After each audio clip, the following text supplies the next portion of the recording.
have no gavel. No, not really. Just bangering in. Good evening, everyone. I'd like to call the September 22nd meeting of the Peninsula School District Board of Directors to order. Please stand and join me in the Pledge of Allegiance.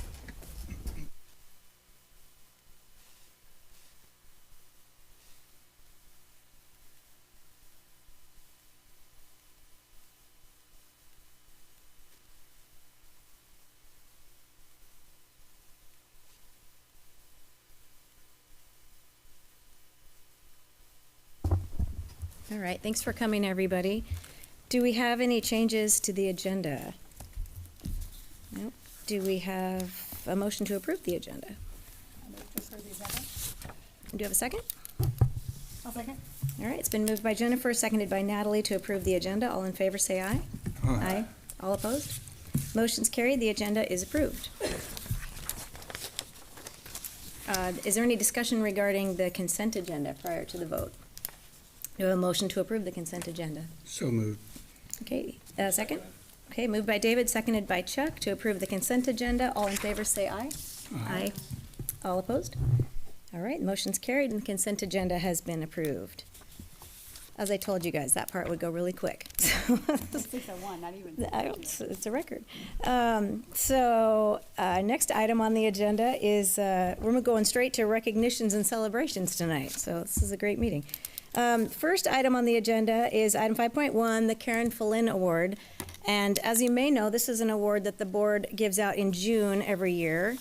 And I'm going to read a little history about the award. And we did give it out in June this year to Wendy Christensen from Peninsula High School. But because of COVID, we did not present this award for the 1920 school year. And so that year in June of 2020. So we as a board back in June discussed an individual that we wanted to award, give this award to for that year. So we're awarding it tonight retroactively back to 2020.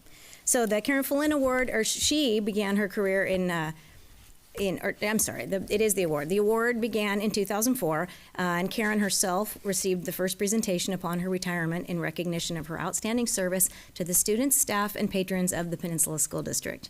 Karen served as the executive assistant to the superintendent and the board for 5 years, and prior to that was the office manager for Gig Harbor High School. Karen was universally recognized as someone who consistently went above and beyond for the district. Her work and advocacy on behalf of her students was truly legendary and deserving of this namesake recognition. The award was established to honor her when she retired and to memorialize and perpetuate her remarkable spirit of giving. The Peninsula School Board continues to honor Karen Fullen, and the essence of the award by annually recognizing someone in the district who, like Karen, quietly and continually goes above and beyond. Someone whose work we recognize as having a profound and positive impact on the lives of our students and our community as a whole. This is the only recognition that is solely nominated, selected, and awarded by the Peninsula School District Board of Directors. The board, again, for the 1920 school year, has selected an individual whose work and commitment is truly deserving of this honor and recognition, and we are so excited and proud to announce the winner of the 2019-20 Karen Fullen Award is Dave Weitzel from Gig Harbor High School.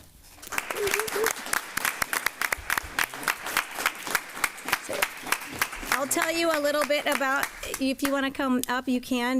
Michelle Suter is making her way to the podium as well. Mr. Weitzel is a history teacher at Gig Harbor High School and also AP Art History. He's been with the PSD since 1984. Mr. Weitzel has been a standout teacher for several of our own children at Gig Harbor High School, and in talking to them and their friends and students that we know from Gig Harbor, it's clear that he is beloved. Kids have learned so much from him, and they retain that information. He's everything that we want in a teacher: engaging, holds his students to high standards, fosters an inclusive classroom environment, has excellent classroom management, and communicates well with parents. The kids respect him and feel comfortable to speak and debate in his class, and have for almost 40 years.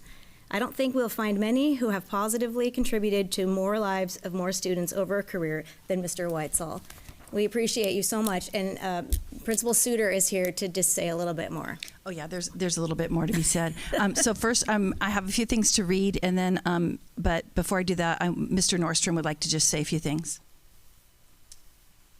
I wrote something last year because we thought I guess the award was going to be given last year, and so I wrote a haiku, but I can't remember what it was. So I've taught with Dave. This is my 24th year teaching with Dave, and I'm trying to think if we were married, he would have divorced me because I really bring nothing to the relationship because I just rip stuff off from him for the last 24 years. And I think one of the biggest honors I ever have when I teaching is that I get other teachers' kids because I know they could probably take them out of my class. But I made sure that my oldest was in Dave's class, and to this day he talks about the things that went on in there and the fun he had, and that was almost 10 years ago. But it's been a great experience working with Dave. I was a little intimidated by him when I first got to Gig Harbor. My wife had him, but I think nobody is deserving of an award like this more than Dave. So I was just honored to be here and be a friend of him. So thanks. Thank you. Hi, I'm Jim Greetham, one of his colleagues for a couple decades. I've been teaching this district since 2000. It's the first time I've spoken at a school board meeting. Can you hear me okay? Okay. You're going to regret you let me near the mic. But anyway, Dave Weitzel is one of those people, I think his English years, he was raised partly in England with a military father, rubbed off on him too much because most of the jokes he makes about himself are self-deprecating in the very English way. But you, without probably realizing it, unless you've been around a long time, do not realize you're standing in front of a great man. He's primarily a social studies teacher, and there are an amazing number of students who come to me as juniors, who've had him as sophomores, who say, that's the person who taught me how to write, because he's very good at building things step by step so that everybody can understand what the next step is and building the intensity over time and give them the feedback that helps them realize what they need to do and going on. Some of you know, but many of you don't know, for about 15 years, he was the prime coordinator of the senior exhibition at Gig Harbor High School, which the state of Washington actually wanted to imitate, and for a while mandated that everybody else try, and they couldn't run it as well as Dave, and so they kind of let it go after a while. But there are hundreds of students who got hooked with a mentor in the community. And just off the top of my head, I can think of one guy we had in school. School wasn't his gig. He kind of dragged himself through what he had to do to get through. And then he got to senior exhibition. He got hooked up through the system Dave set up with a first responder, and now that is his career. There's probably hundreds of stories like that. The number of people in the community that Dave connected with to mentor our young people and who came into our schools to be able to ignore all the horror stories about teenagers they saw in the media and see these bright, intelligent seniors in their oral boards talk about the amazing things they'd learned through the process, working with adults and other people in the process. And so there's an amazing number of kids who that is probably the most significant memory of high school. And I personally thought it was the best thing about our school because most of school is doing what your teacher tells you to do. And there, it was about what do you as a young person want to accomplish and finding a way to do it and finding that it's not always easy to stick with it. In fact, it's amazing how often an adult agrees to do a certain thing and they don't quite follow through the way you expect. And it was a scary but good education for a few kids. But anyway, as a colleague, I also have enjoyed all the way through the time. Anybody who's new, anybody who's teaching a class that Dave's taught for a while that's new to them, he is willing to hand them all kinds of stuff, talk with them about possibilities, give them options without telling them this is the way you got to do it. And so you can probably tell by his face he's not excited about all this attention on him, but he more than deserves it. And there are so many students who've had a fantastic experience in social studies and English, even though he technically doesn't teach English, and art history and life from their time in Dave Weitzel's class. And even though he, in the hallways, he kind of has a low profile, when he steps in the classroom, I found it when I observed him once, the jokes start rolling and the kids love it. And last but not least, it made me laugh about 4 or 5 years ago when a bunch of his students came into my AP US history class and said, yeah, we're the Dave Weitzel posse. So I'm glad at least a few get a chance to get a bigger picture of what he's accomplished over the years, because it's fantastic. Thank you. So I have a couple more things before I show a video, but I know Dave's like, wait, what? It's all good. So this is from Rachel Toon. She is the Dean of Spiritual Formation and a faculty member at Montreat College. She said, to this day, I still joke that I was ready for college after Mr. Weitzel's sophomore world history class. He taught us to think critically, to communicate clearly, to hold up under pressure, and to do it all with a sense of humor and shameless puns. You're going to hear that multiple times.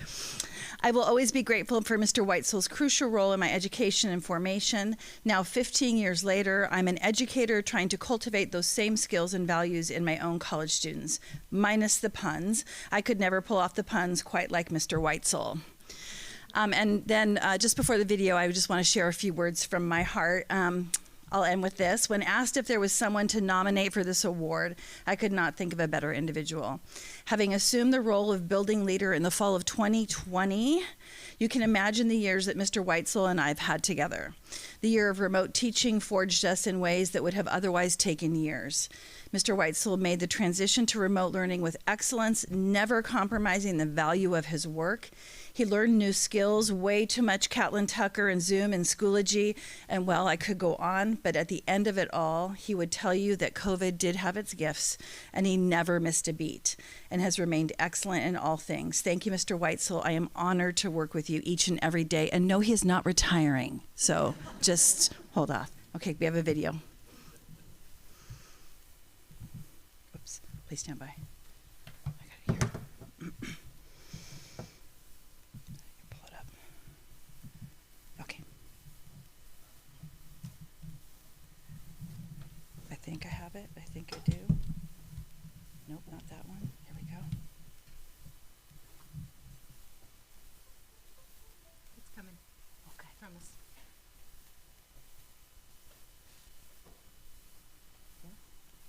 Yep. Okay. Technology. There we There go. we go. Okay.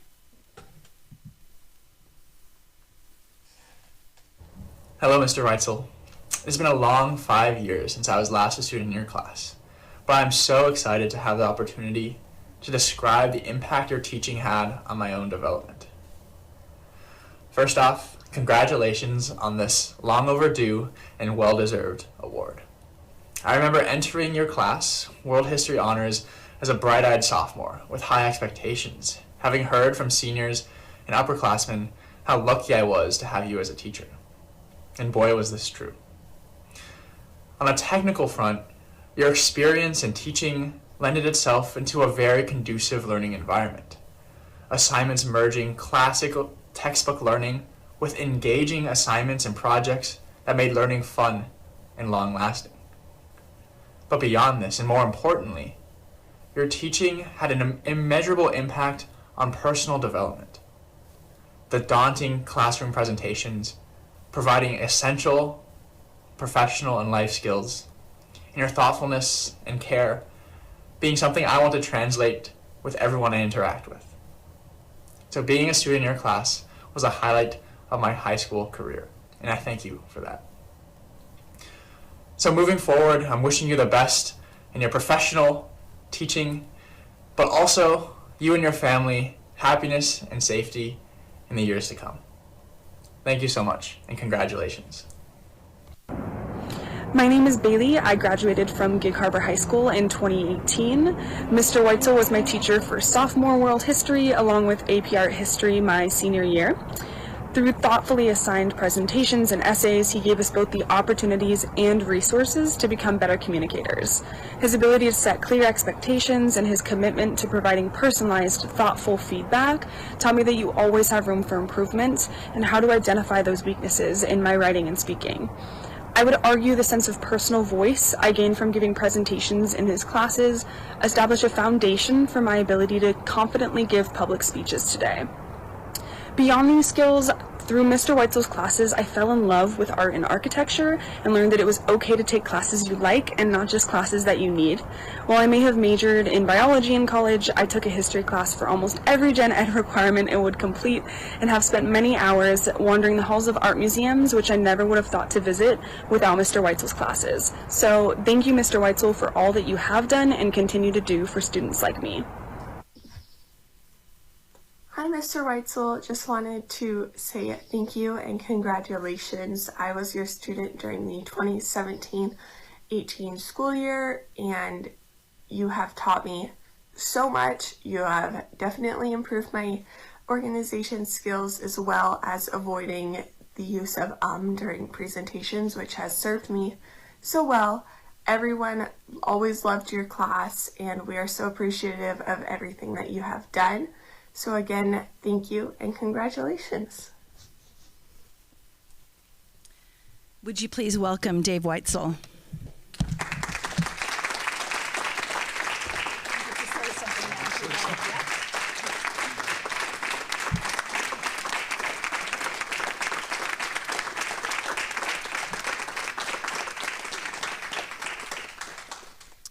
Well, thank you for those kind words. And the film, it's amazing. I don't know where you found all those people, but you did.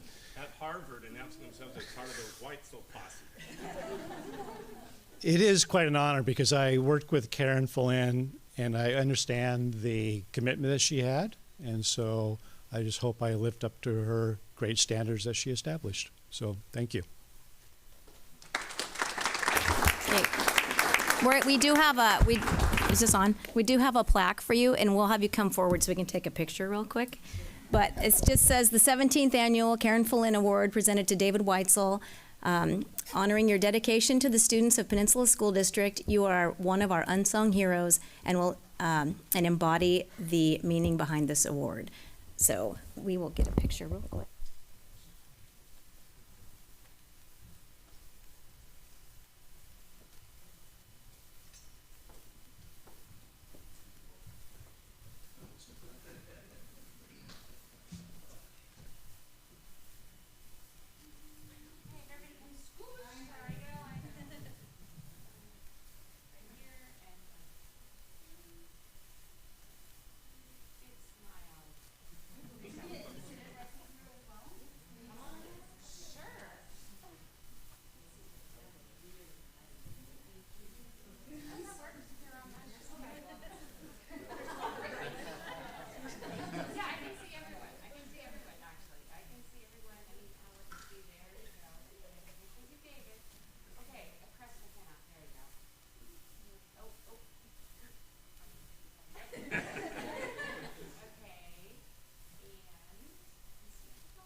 I will say that the students that filmed those videos said that it was a painful experience because the number one thing he taught was not to say while speaking. And so trying to film a video, being aware that you could not say was a major challenge. So thank you.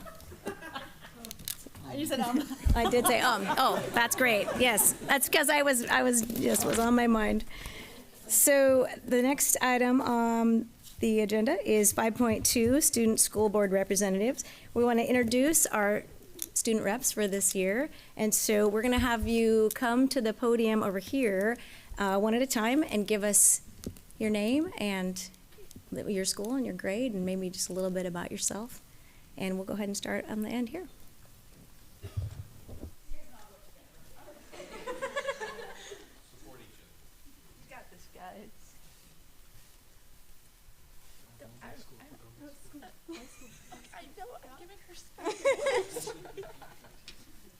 Hello, I am Katie Gillespie. I am from Henderson Bay and I am a senior. I'm Crystal. I'm also a senior at Henderson Bay and I am so excited to be here. Henderson Bay is like my mom's school because I grew up in that place because my mom went there. And fun fact, my footprints are actually in the concrete of the playground. So it's like it was destined to happen. So I'm really happy to be here and speak for it. Thank you. Hi, I'm Rylan Heckman. I'm a junior at Gig Harbor High School. Hi, everybody. I am Jasmine Lopez, and I am a senior at Gig Harbor High. Hello, my name is Josie Behrens, and I'm a senior at Peninsula High School, and I'm also Peninsula's ASB Vice President.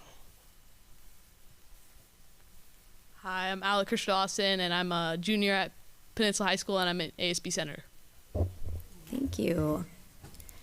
Well, welcome to all of you. We are excited to expand our student rep program this year, and they are going to have a few more responsibilities than they have had in the past, and going to report hopefully to us about some things that are going on, not just at their own schools, but at some of the feeder schools that the elementary and middle schools that feed into the schools where they go.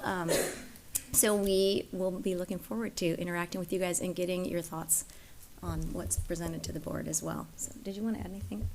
No, I actually, if I could point out John Helwick and Dan Gregory, can you guys turn around? And if you don't know these two gentlemen, so these are our assistant superintendents, and as we're going to have our students communicating with all of our schools, right now they have contact information for the principals, so that way they can share information about what's going on at each of the feeder schools and kind of report back. So these gentlemen work with each of the schools. So John Helwick is the assistant superintendent in charge of all elementary schools, and Mr. Gregory is in charge of the secondary, so the middle schools and the high schools. And Lori, can you touch on what the increased responsibilities are going to be, and which three will be talking tonight? Sure. So in the past, we've just had one representative from each of the high schools. This year, we have increased the number of representatives, hopefully so that we can have a rotation. So there's a junior and a senior from each school, and the idea will be that it will be a 2-year program, and the junior will then become the rep as the senior. And they can come to the WASDA convention with us when it's on the west side, and there's going to be several other opportunities for training and just involvement and doing things on a smaller scale that the board members do on a daily basis. So that's one piece. And then what we're going to do for the meeting format is have the students are welcome to attend any and all of our meetings, but one meeting a month, typically the business meeting, that's the second meeting of the month. One representative from each school will speak and give us a report on what they feel we would be interested in knowing that's going on at their school, but also sometimes in the future what's going on at the feeder schools and such. So tonight we'll just move right into that, and we can have the representative from each school that would like to give a short report can just come take a seat over here, and then we'll call on you to give your report.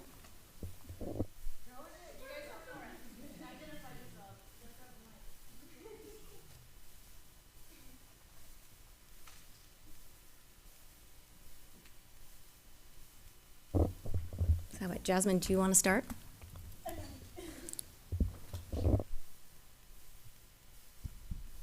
Testing. Oh, yay. Okay. So, I'm Jasmine again. And one thing that I want to say is I've made friends with this transfer student who came in from Seattle. And the second thing she asked me was if we had a Black student union at Gig Harbor. And I said no. And she said, well, can we start one? And I said, yeah. So right now I'm filling out a form to start a club, and we're looking for a temporary advisor for our BSU. So.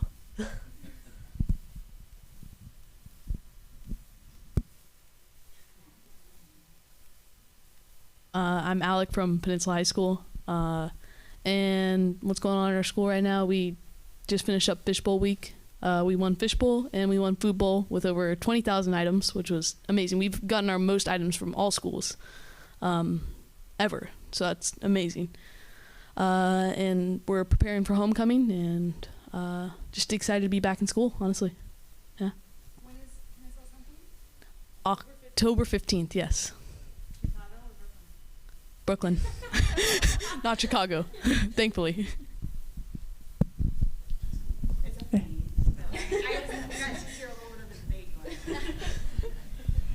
I'm Crystal, and I'm at Henderson.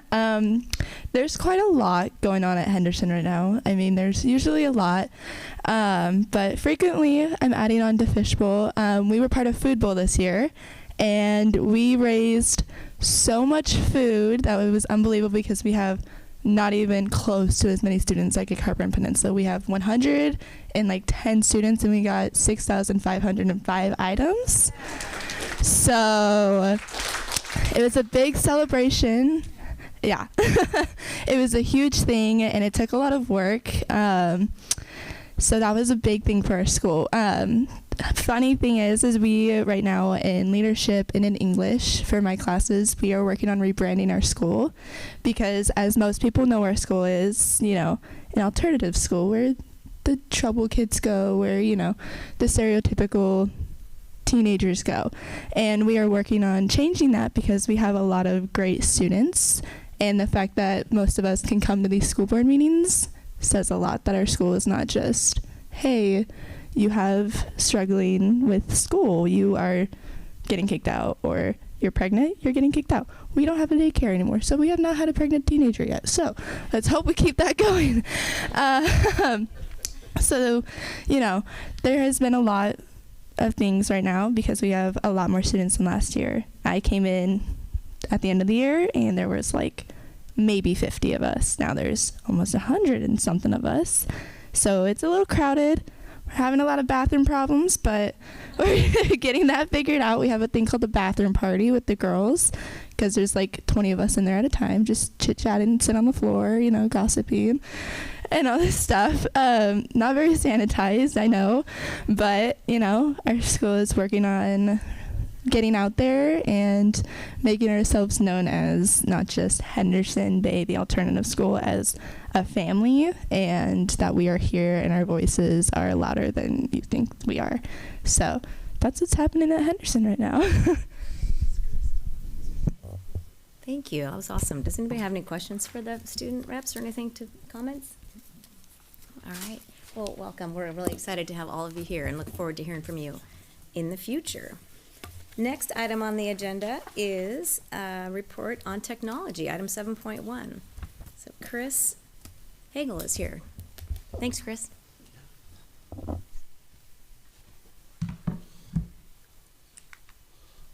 Thank you for having me. Get the slides here. Double check that this works. Great. Okay, so thanks for having me. I wanted to come in and kind of give a overview of what's going on with the technology throughout the district this year, where we sit, and what we're hoping to do in the future. So I just kind of wanted to give you a first glance is kind of what we've been aiming for the last couple of years as far as the technology that exists in every classroom. So the things that we've been working on are, they were moved forward greatly by the capital bond. Being able to outfit 6 new schools with 6 new schools worth of technology has greatly helped improve the technology situation in the other 11 schools. So we started throughout the bond moving to Promethean interactive touch screen televisions in every classroom. We have those now in all 6 of the bond schools, and we also have them in 4. We've completely outfitted 4 other schools, and math and science in both of the high schools also have the Promethean panels. We will keep moving through those now as budget allows. Classroom audio amplification. If you've been in any of the new classrooms, you'll see that those are just amazing for the teachers and the students, being able to have audio amplification in the classroom. Teachers wear a little microphone on their lanyard, amplifies their audio. It's one of the only things that they actually say is research-based that actually helps instruction that's technology-based. So it's great to have that. We're looking forward to adding it to our older buildings. Again, that's one of those things that they're pretty pricey to add to every classroom. So working on it as we can. Every teacher, of course, given their own class or teacher laptop for their own work as well as presentation in the classroom. Teachers also have the option to get an iPad for teaching in the classroom to be able to walk around and interact with students if they so choose. Document cameras, and then all of our students, K through 12, there's a typo there, are given a device provided by the district. So in kindergarten, all students get iPads, and then grades 1 through 12 are given Chromebooks. And so luckily, pre-pandemic, we had enough devices, so we were not like a lot of other districts that were scrambling at the beginning of COVID to get devices in the hands of our kids. So we've been fortunate enough over the years to work towards this, and we had those come in 2020. So, but with that, some things changed in the last couple of years in regards to technology, and so a lot of people talk about this and say, what's been the biggest driver of digital transformation in K-12 education over the last 5 to 10 years? And it's not me, it's not Ashley, it's COVID. A lot of things changed technology-wise. A lot of things that we do in the classroom, a lot of the needs that we have changed. What do we have to provide to teachers? What do we have to provide to students? We need better devices for everybody. That's kind of what we're talking about here. Before COVID, we would buy a device for a student that cost approximately $180. Now, there's been studies, one of them's linked here in the slides. We have to buy better devices. Our kids need better devices to be able to work at home, to be able to do some of the things that we're working on now. And so we're paying currently around $335 a device for students. So prices are going up. Student needs are going up. A lot more reliance on the internet these days. We did complete our fiber network here in the Peninsula School District, so we do have our own fiber network now out to all of our schools, which is amazing. For the first time, we've been working on this for a long time now. It did finally get done in June, so we do have essentially unlimited bandwidth to all of our schools. We are learning more and more about things like car and pole accidents. Those do impact. So there was an outage in home earlier this year, and one in Burley that impacted our network, but it's great to have that. So we have our own fiber network now. We've been working a lot with Pierce County to kind of help them advocate for more funding from the state and to utilize their federal funding as well to expand broadband, specifically on the Key Peninsula. The Key Peninsula has been identified by the county as it's a problem getting internet out there. There was an announcement a month or two ago, a really exciting announcement about 600 homes out in the Vaughan area are going to all acquire high-speed broadband who have never had it or never had that opportunity. So the county's working on it. We advocate where we can, but it's money that comes from the federal government or from the county. So they still have a pretty big swath that they're trying to figure out near Lake Bay and near the out by Evergreen and kind of on the backside of the Key Peninsula there. That's what they're shooting for next, to get equipped with broadband, but we're still trying to help that. We are limited budget-wise on hotspots we can provide for students this year, but we are still providing them for the families that are high needs and that are in areas that are unserved. So primarily those are going out onto the KP right now. So yeah, we're working on state and federal programs where we can. Also linked, I mentioned the study that was done nationally during COVID on how much more bandwidth we need now for kids at home. And it was really brought to light during COVID, but it's one of those things that we really are struggling with, and struggling with the kids that take their homework home and then have trouble getting it done because of their lack of internet access. We are currently running about 11,000 devices throughout the network. That's all, as we mentioned, a device for every child, staff and students, 1 to 2 devices per staff member. I think we have around 19 labs of computers still in the buildings, mostly for CTE classes.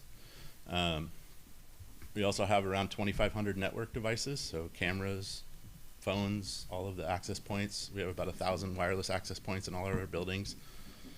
120 servers, 50 plus cloud servers or cloud services, and then all of that is managed by, right now, a staff of 13. 2 positions are unfilled, one budgetarily and one we just had a resignation. So we do have a staff of 15, which is great. One of the things about that is we are only funded by the state for 4.703 staff members. So Ashley and I did the numbers, she got me the numbers not too long ago, and the state hasn't changed this staffing allocation for technology since 1978. So Yeah, it's it's unfortunate, but that's what they do. Another one, back in 2009, when the state was determining fully funded education and what a fully funded education looks like, they determined that every school district should be funded $325 per student for educational technology. Now, this is 2009. If you inflate that to today's dollars, that's $448.67 per student is what back then they thought we needed. Today that would be $3.7 million to effectively fund our technology department. These are our actual numbers this year. They funded us at $140.85 per student for technology, totaling about $1 million in total state allocation for technology, which leaves us, in the negative $2.5 million. One of the things about that number is if you think back to 2009 and you think back at what technology looked like in 2009, we weren't having conversations about one-to-one. We were talking about maybe you put a computer lab in the library in every school. We weren't having some of the conversations now. So even those numbers of what they determined in 2009 are woefully behind what we're really looking at right now. Another thing that they didn't even think about back then, some of the physical safety stuff that we pay for with technology. We talk about security cameras, we talk about door locks, we talk about paging systems. 8 of our schools have pretty modern day paging systems. 9 are really antiquated, could be up to 30, 35, 40 years old. Just depends on the buildings. All of our radio systems, emergency management radios, bus radios, all of our incident reporting for talking with first responders and that kind of thing is all some of these things that we're doing. And then newer things that we started piloting last year, which are vape sensors. We started testing those out. Really expensive. They do work, but they're really expensive. So those are all things that they never even dreamed up in the state allocation back in 2009. And then, of course, cybersecurity, huge one. I don't know if you all saw it a couple weeks ago, LA Unified was attacked, completely demolished their network. They, being the second largest school district in the country, got a lot of help really quickly from people like the FBI and Homeland Security, but that's something that we are working on every single day. The FBI warned late August, back to school is also back to cyber attack season for school districts. So we're working a lot behind the scenes. We've put some things in place this year for staff, new security on computers, new procedures for logging in. There's lots of things that we're doing, but we're still, nobody's funding cybersecurity for us yet. We're advocating. I think Kristen and I both signed a national letter this week on behalf of the district to please start allocating federal funds towards us for cybersecurity, because we're struggling with that one. Cybersecurity is expensive.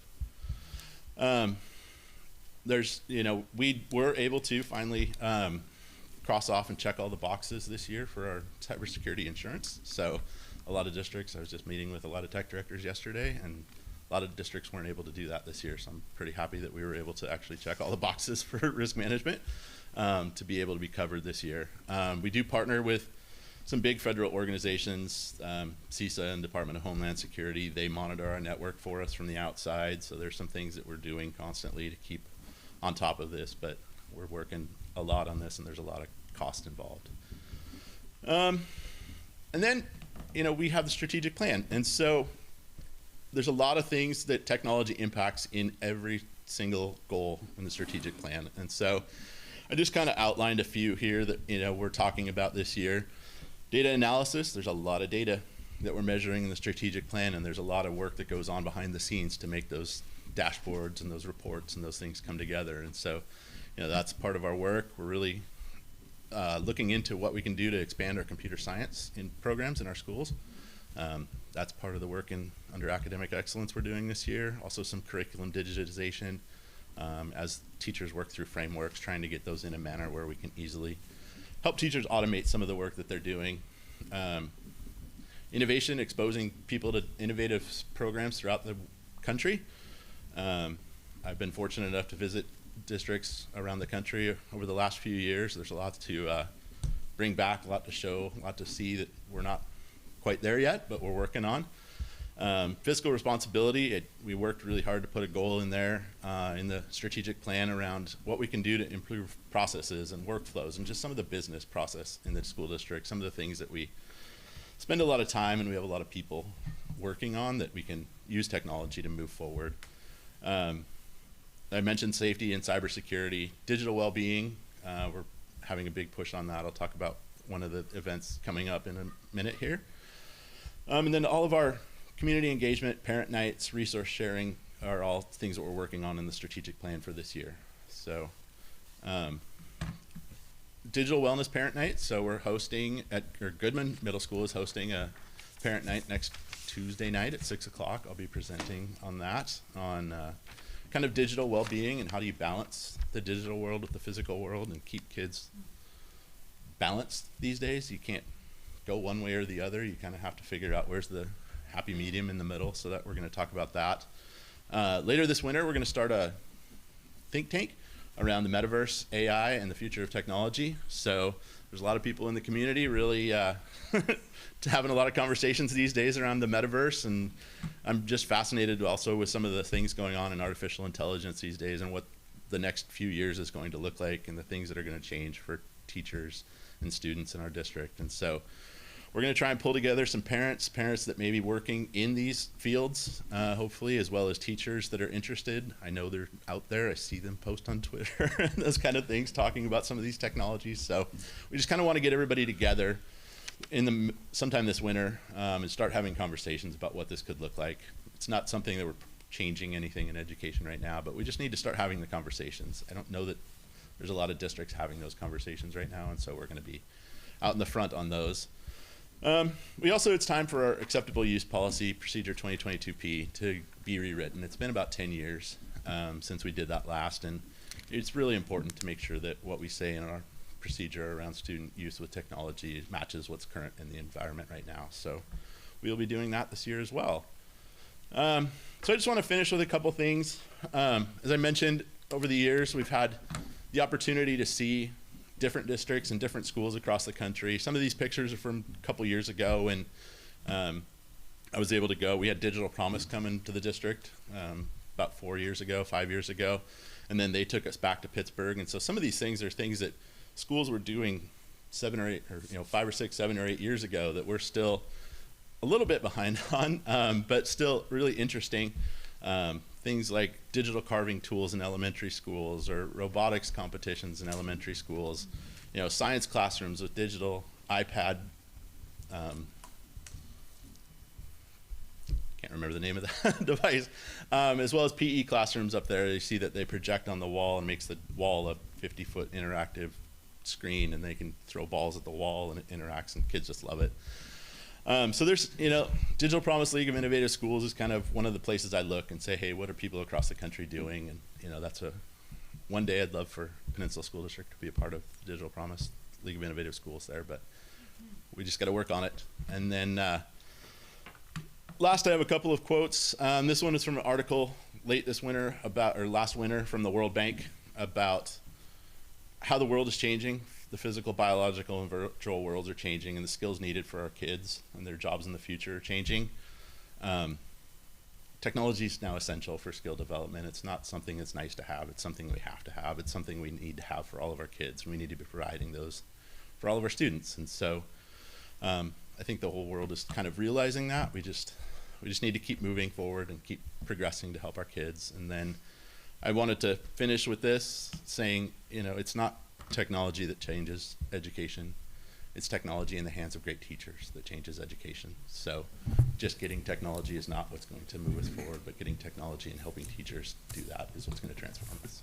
So that's it. Thank you. Thank you, Chris. I'm guessing the board has some questions or comments for you. You guys have anything down here? Sure, just a couple. Sure. Wow. I'll start with that comment. There's so much that we're doing and so much more. I guess my questions more form around what we're doing at the student level for teaching cybersecurity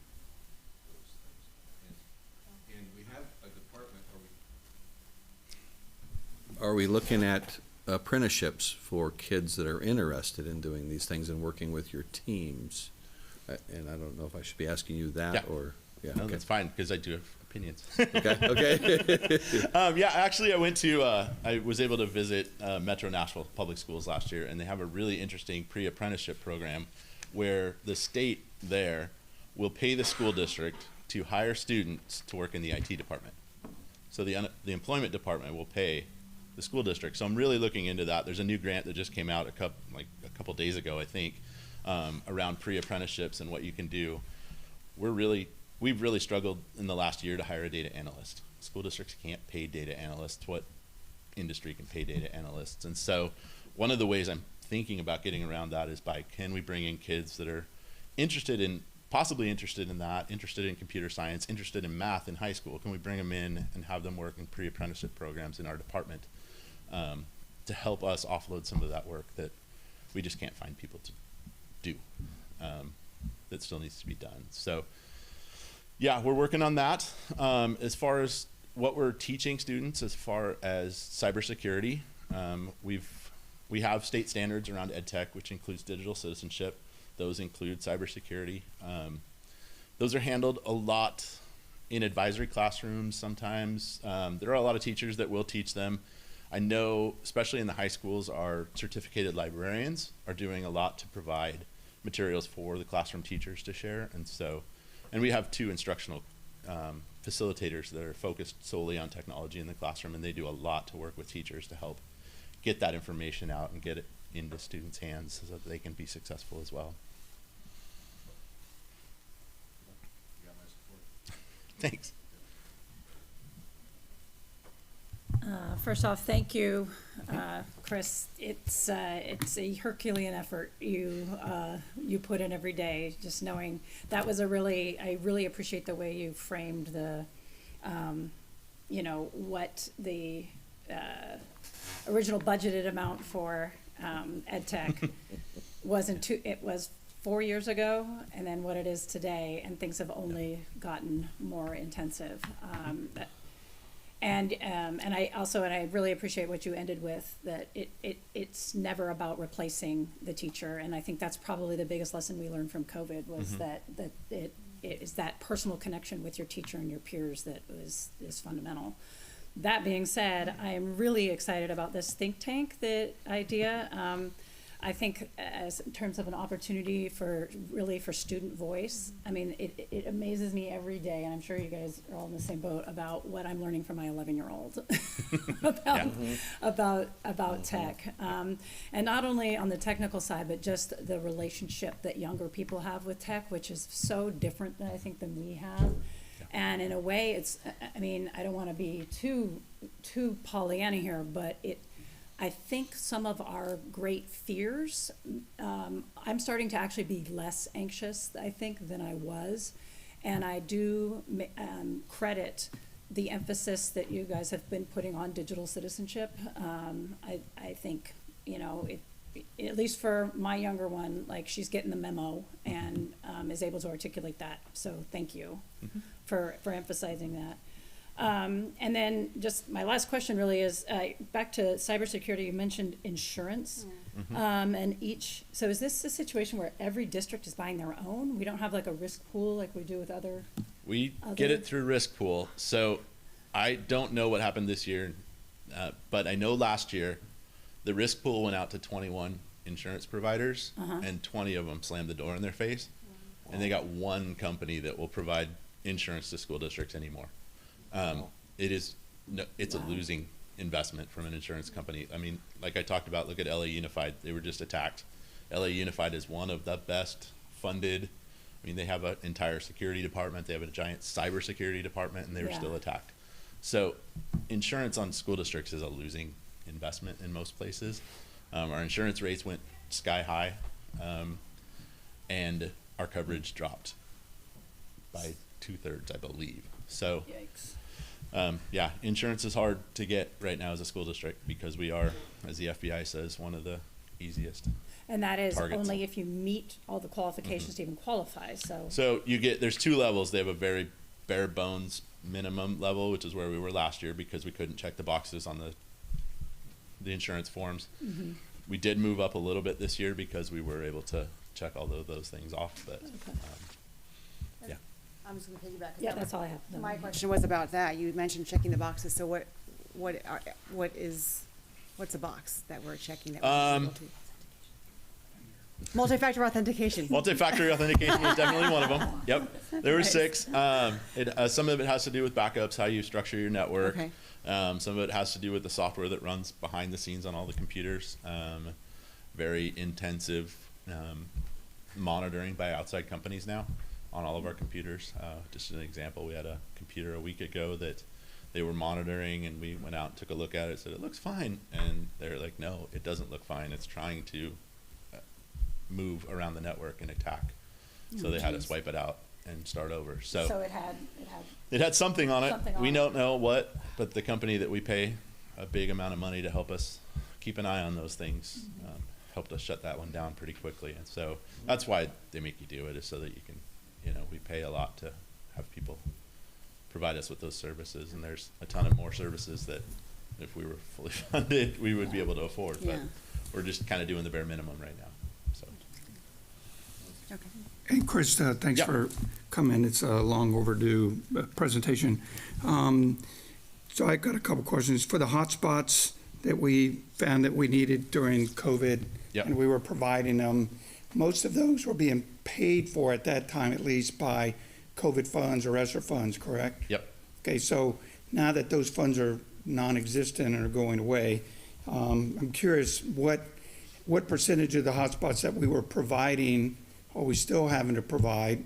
Did the fibers for the school district, not anything else. So those few areas, Vaughn, Evergreen, that are going to get some high speed, that'll be helpful. But what percentage of the hotspots we were providing during COVID are we still providing? And are we just eating the cost from the school district budget? Is that coming out of out of the levy funds? Where are we paying for that cost? So at the peak of COVID, we were around 650 to 700 hotspots. So far this year, I think we're at 30, 35. Okay. Yeah, I've had to really cut back. I don't have to answer your second question. It's coming out of levy funds out of my budget. So I don't have, as Ashley alluded to a couple meetings ago, my budget took a significant hit this year. And so I just don't have the money to fund hotspots. And so we're having to be very, very selective. And I'm approving everyone personally myself. So how many hotspots have you, in a perfect world, would we need to provide to give the kids or the families or whatever that need them? How many would we need to provide? I would say you're looking at 150 probably. Okay. And how much per hotspot does that cost? Currently, we're getting a deal from Verizon, which may or may not last very much longer, but we're still on a COVID plan at about $15 a month. Those are likely going to go back to $50 a month. 50? Yeah. Okay. Not too long. 50. Okay. We're at 15 now, 1.5. How many did you have out? 650. And then you've taken them back or just canceled the subscription? We canceled the subscriptions on all of those, yeah. So they're still out there and we don't need to bring them back? It's not. We've taken most of them back. Okay. Some of them may have been lost and Okay. they're off. We don't pay Okay, for them. so next question, staff of 15, I know you have 2 short. Yep. But you're funded for 4.73 FTE from the state. Yep. Are those levy funded or state funded teachers? I mean, they're not teachers, they're staff, so who funds them? So I have 2 certificated staff members that are Okay. part of that 15. They are teachers on special assignment, working to assist other teachers. And then the other 13 are IT-related staff members. Ashley would have to tell me for sure, but most of them come out of the levy.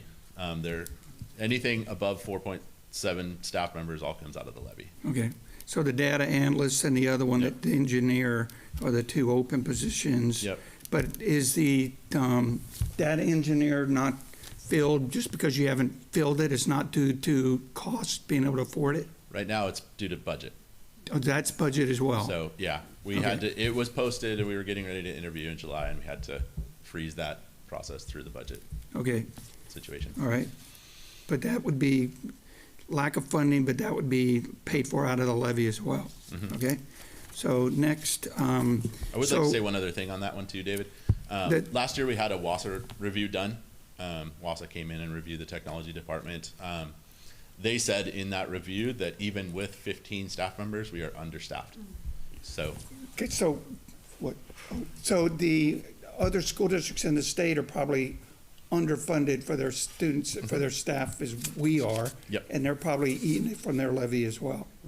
Okay, they're eating it from their levy, or a significant number of them run a separate capital okay, measure.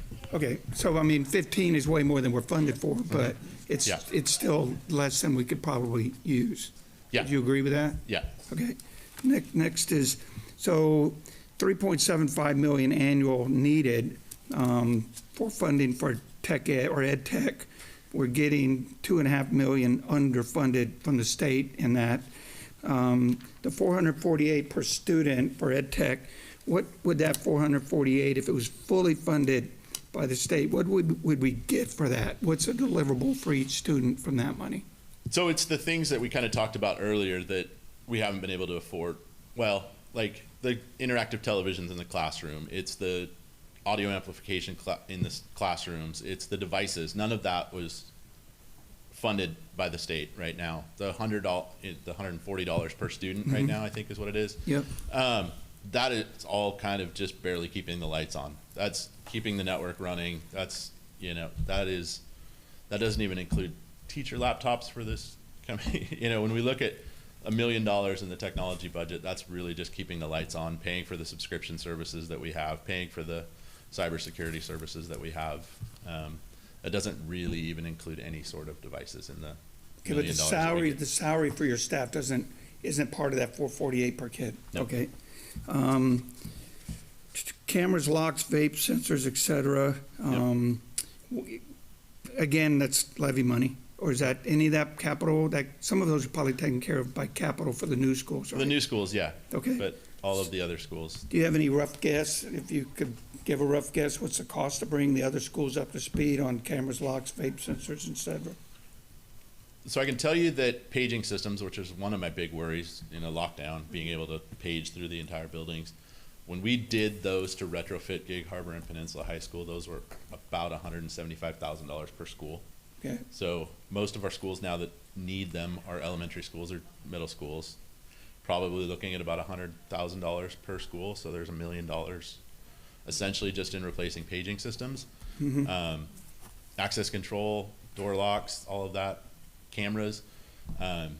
You know, when you build, if you were to retrofit either of the high schools with the same amount of cameras that we put in elementary schools now, I don't even know.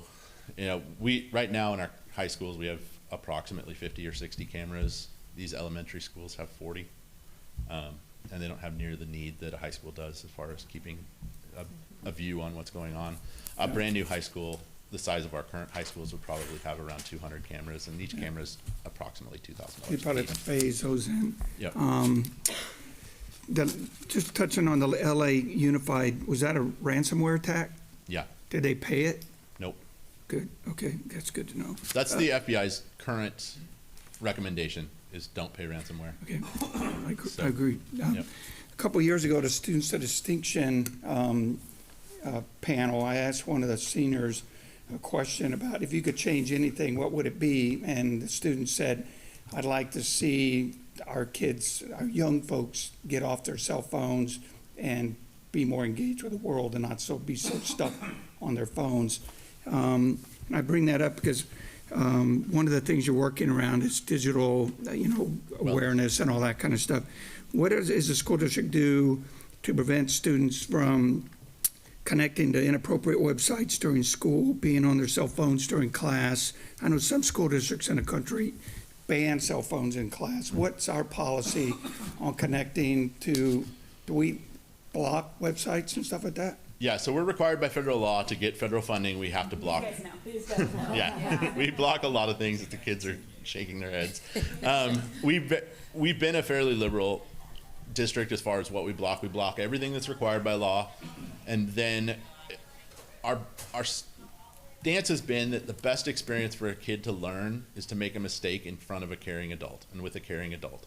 And so we try and allow kids to access the internet and stay safe at the same time. And then if they do make a mistake, having that teacher beside them or the administrator beside them that can say, hey, this is probably not the best decision in the world.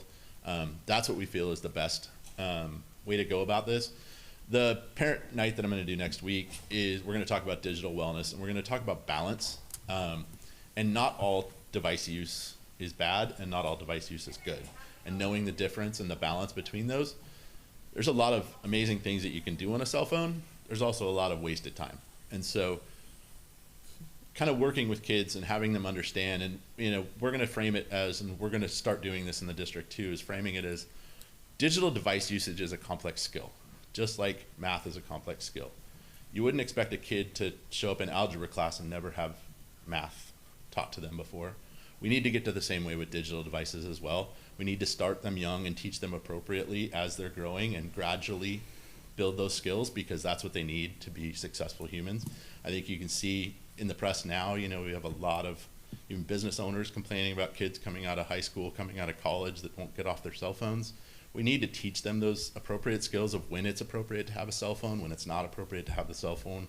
What are you going to do with it? So we don't take a stance that you should ban cell phones in your classroom. We do leave it up to the classroom teachers. We encourage them to try and talk about healthy ways to balance cell phone usage in the classroom, but we do leave it to the teacher's discretion on what they decide to do. Thanks. And my last thing is, so all the questions that I asked you and other board members have asked you, how would it be too difficult for you, like in the next couple of days or within a week or so, to provide the board with a list of your priorities with a total of, if in a perfect world, if you had funding for this, for your page systems, for your staff, if you were to fund those two, and the things we talked about, could you give us a priority list of your needs, and if you had them all, what would the total be? Annual total. Yep. Okay. I've done most of it, so I have it. Thanks. But I can add a couple more things. Yeah. Thanks. You bet.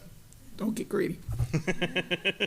No, I didn't do the staffing when I did it. Ashley asked for it when she came in, so I have most of it done already, but yeah. Yep. All right, well, on that note, I'm curious to know from our student reps, do any of your I don't need to know who, but do any of your teachers currently ban cell phones in their class? Yes, that is something that some classes do. Okay. Okay. Like you're ready to answer this question. I know. Okay, so from both of my experiences at Gig Harbor and Henderson, I have had teachers who will literally come up to you and snatch your phone if it's just sitting on the table, if it's you have it out, it doesn't matter. Like in some math classes, if you're doing math, cool, great, you how to do being something on a calculator, or else you literally, some teachers are way more strict and you get detention. Or we have these things called phone boxes or phone jails, and some of them, one teacher at Henderson, she has a very small jar, so it's very difficult to get your phone out at the end of the day. So, it's very inconvenient, but, our school is very not fond of technology, and because teenagers are teenagers, some of them don't really care, and, phones are like our priority. And so, yeah, we get really tight jars and we lock them up, and you get to struggle for 20 minutes trying to get your phone.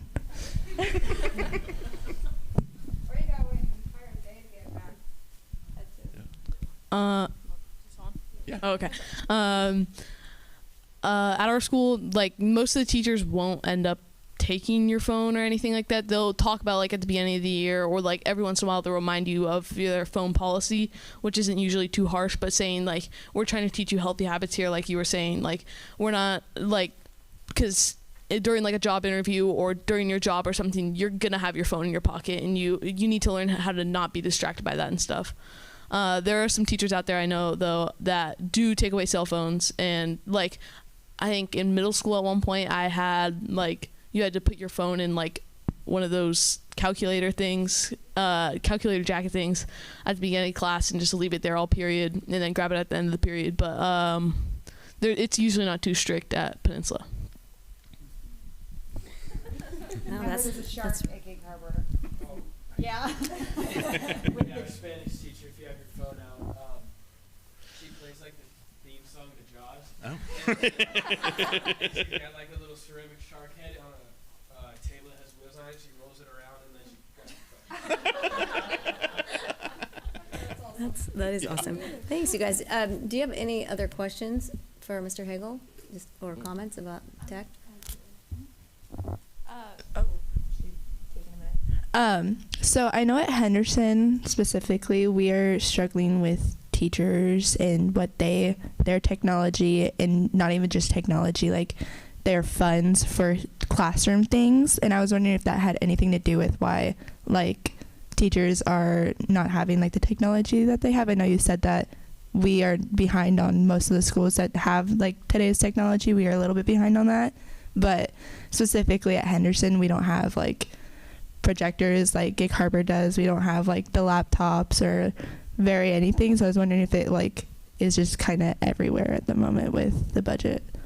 So at Henderson Bay, you guys actually got the Promethean interactive panels last year. So we are taking out projectors because they're old and antiquated technology, whereas the Promethean panels are the newest kind of standard in the classroom. So you guys were fortunate. You guys were the first school that wasn't one of the capital project schools to get Promethean panels. So you guys got those last year. All of our teachers are currently on a 4-year replacement cycle. So they get a new laptop every 4 years. Because of COVID, that threw it off a little bit. And so this year we actually had to take some people's devices at 3 years because we needed to get back to numbers that we can manage every year, where we had a group of 400 during COVID that we had to give laptops to, and we can't afford that on a yearly basis. So some people we did, just to even things out, got them even earlier this year. But teachers, for the most part, have a new laptop every 4 years. I was just curious about it. So, but that makes a lot of sense. And I know that we do have the, however you want to say, the big screen.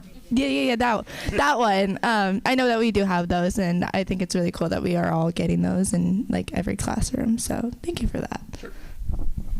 Thank you, guys. I had a quick question. So there was, when you were talking about the technology plans, there was one thing that you said, like, rewrite the acceptable use policy, and I was just wondering what that was. So in your rights and responsibilities handbook that you sign every year, every parent signs on behalf of their children every year, there is an acceptable use policy. I think we actually changed it to responsible use policy a few years ago. It's what are the things that you will and won't do with technology. There are some things you can't do with technology that's school district owned. You can't run a business on district owned devices, especially as a staff member. Things like that are inappropriate, visiting bad websites that are inappropriate. That's kind of what goes into the acceptable use policy that you see every year, or your parents should help you show you every year as they sign off on your behalf that they've seen it. So it's actually also in the school board policy handbook is policy 2022P, or procedure 2022P. All right, thank you. Yep. It's great questions from both of you. Just two quick things. You bet. How often do students get new devices? Currently, every 4 years. So right now what we do is 1st, 5th, and 9th graders every year get new devices, and they will hold them for 4 years. So 1st graders will keep them 1st, 2nd, 3rd, and 4th grade, turn them in the fall of 5th grade, get a new device. And then everybody kind of keeps that going through the same process. So that's what we've been doing for a few years now. We changed the elementary one during COVID, but we've been 5th and 9th grade for quite a few years. We've been getting new devices. You have a question? I know I'm not a speaker, but last year, my Chromebook randomly, it wouldn't turn on, or it wouldn't get past the loading screen. And I turned it in to get it fixed, but I never got it back. And it's been over a year, so I had to get a new one. I never know what happened to it, but is there a reason why it takes over a year to fix a Chromebook or something? Yeah, so our Chromebooks, one of the things I didn't talk about today as far as staffing is we hire high school students as interns in our department to do technology, and for the most part what they do is they repair student Chromebooks. That's kind of what we have them do. Some years we have a lot of kids that are interested. Some years we have very few kids that are interested. Last year we had kind of a shortage of interns. I think we only had 3 for the year. And we had a ton of devices that came back after COVID that were not in great shape. And so those kids worked tirelessly to get caught up, but I don't know that they ever made it during the school year last year. It took this summer when I actually had to have some of my technicians assist in that. But yeah, we typically we try and employ our own high school kids to fix Chromebooks. It's a good experience for them. And sometimes, like Jordan, they turn into full-time employees. So Jordan does the meetings here, so. Yep. Thank you. My last question for you is, you have a slide about the Digital Promise League of Innovative Schools. Yes. And, well, the question is, what is required for us to become in the League of Innovative Schools? So it's an application process that typically opens in February to be completed in May. They have a listing of the things that they're looking for. What things are you doing differently than the people around you in your area? What are you doing that kind of, and it's not just technology, a lot of it is based on technology, but things like outdoor preschool or outdoor would be a huge benefit on an application for the coming year. So they're looking for new and innovative things that are happening. There's about 110 school districts across the country that are part of that. And they meet twice a year to compare what are you doing and what are you seeing and what's new in education and how do you transform your school system. So that's awesome. So on this slide, these pictures, are these in this district or are these like wish list things that would they're be districts I've awesome? visited Okay. that are in the League of Innovative Schools. Okay, that's So, what I thought. But yep. that's awesome. Well, that should be Yep. a goal. Thank you so much for the presentation. Lori, I thought, Ryland, did you have a question? Kind of, it's more of a comment. Sure. Sorry. So you said they take the Chromebooks away, like, and get new ones every 4 years. Mhm. My class of 2024, we're all juniors now. They took all of our Chromebooks last year, and then we got them all back. But there's been like reoccurring problems with them. Oh, yeah. Everyone, like at least 10 kids from my English class, have had to go in and get new Chromebooks. You know. We had a batch that, as you've seen with the global shortages of everything, typically in a school year we buy about 2,100 Chromebooks for all of our students. Last year we had our purchase that we made in 2020, we had about 1,000 of them fail because they were sourcing chips from places that they don't normally get them. You know, they were not able to buy chips where they normally buy them in Taiwan or Vietnam or anywhere over there. So we've been working with the company. We ended up having to take, as he mentioned, about 750 of them back this summer. We did fix them for the most part and are handing them back now, getting them back to kids as we can. We did give them loaners while they didn't have them, but for the most part. But yeah, we did have about 750 that we had to take apart and replace parts because they shipped them with poorly manufactured parts.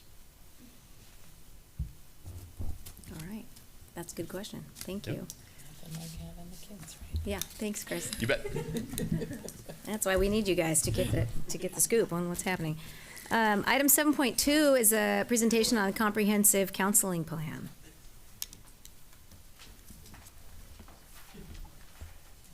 Welcome. Thank you. Good evening, Board of Directors, Superintendent Barr, and welcome to our student reps. It's great to have you guys back. So thank you for giving us some time this evening to talk about comprehensive school counseling. We're here in part due to some legislation that was passed in 2021 by the Senate that required us to create a comprehensive school counseling program here in Peninsula School District. And I want to thank Becky Maffei, our lead counselor, and Tricia Mills, our counselor from Discovery Elementary, and Erica Nemechek from Goodman Middle School are here today to talk a little bit about our plan, the work that has gone on to date, and talk about next steps this school year. So with that, I'll turn it over to Becky, Erica, and Tricia. Thank you. Thank you, John. Thank you to the board for having us. Excited to share a little bit of background information for you and kind of next steps with our comprehensive school counseling program.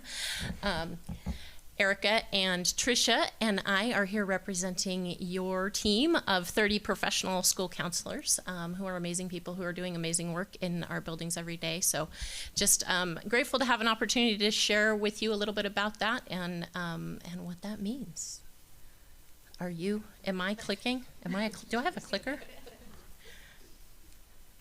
And it even works. So John mentioned that in 2021, the Washington State Legislature passed some new legislation around comprehensive school counseling programs. And that legislation really identified some of the research that really shows the positive impacts that a comprehensive school counseling program has on students, and it directed school districts and OSPI to do some specific things to codify those school counseling programs and to kind of bring them all up to a certain level that meets what our professional organizations say are high quality school counseling programs. And so with that, substitute Senate Bill 5030 required some really specific things, as I mentioned. It requires that our school counseling program is in alignment with state and national standards, and so that it identify what those standards are, which includes for school counseling academic standards, also career preparation and exploration, and then also social emotional domains. So those are kind of the three domains that school counselors address, and so we identify and align with some specific standards around each of those. It also requires that we provide a process for identifying student needs. So this is really in alignment with a lot of the work that's happening across the district, things like MTSS, your strategic plan, looking at specific goals and metrics to monitor those goals. And it really just requires that we kind of align our efforts as school counselors with the ways that our districts are identifying those student needs. Third, it asks us to explain how direct and indirect services will be provided. So school counselors talk about direct and indirect services. That means the way that counselors interact directly with students, either individually in small groups and classrooms, but then also the indirect services are the things that counselors do, collaboration with others, consultation, referral to outside resources. So asks us to really explain what that means and what are the services that school counselors provide. And then finally, it asks us to establish an annual review and assessment process. And that's really just sort of a cyclical way of looking at the data and what are the programs that we're doing, what services are we providing to students and families, and then evaluating the results of those and making sure that we are continuing to review that on an annual basis. OSPI put out some guidance, some specific guidance for districts to follow. During the last school year, we were asked to develop a district comprehensive school counseling program to collaborate with staff who are assigned to implement that and to supervise it. So counselors and administrators working together to develop a plan and then to create a transition plan, which would kind of bring us from where we're at to what our goal is and to fully implement that plan by the end of the 22-23 school year. So we did those things last year, and now this year, the next step of that really is for the board of directors to adopt a transition plan. So that's what we're sharing with you tonight is kind of our transition plan in hopes that you will support that and that we can begin implementation of it using that transition plan to kind of work towards full implementation. So that by next year and beyond, we would have that full implementation of our plan. I'm going to have Tricia talk a little bit about our process. Okay. So yeah, as a school counselor, if you've talked to a school counselor, we love to collaborate and share. So this was kind of a nice opportunity for all of us, especially as we kind of looked at the House bill and we're trying to make sense of, okay, what does that really mean for our job? So last year in the spring, we were kind of gifted the opportunity to meet with a lot of our leaders, and they were very generous with their time to just sit with us 3 times, have kind of a conversation with our lead counselors at the different levels, so a high school, secondary, or middle school, and elementary, which I appreciated too, because working in elementary, I don't always get to see the finish line. I'm more towards the start, so that allowed us just the opportunity to collaborate, and then we really created kind of a boomerang effect. So then at our level meetings, we were able to go back and say, hey, this is what we discussed, and we would do through Becky's leadership, we would do like just kind of where are we, assessing where we are, so that as we transition, we know, okay, this is what we feel like we're doing really well, and this is something that we need to work towards.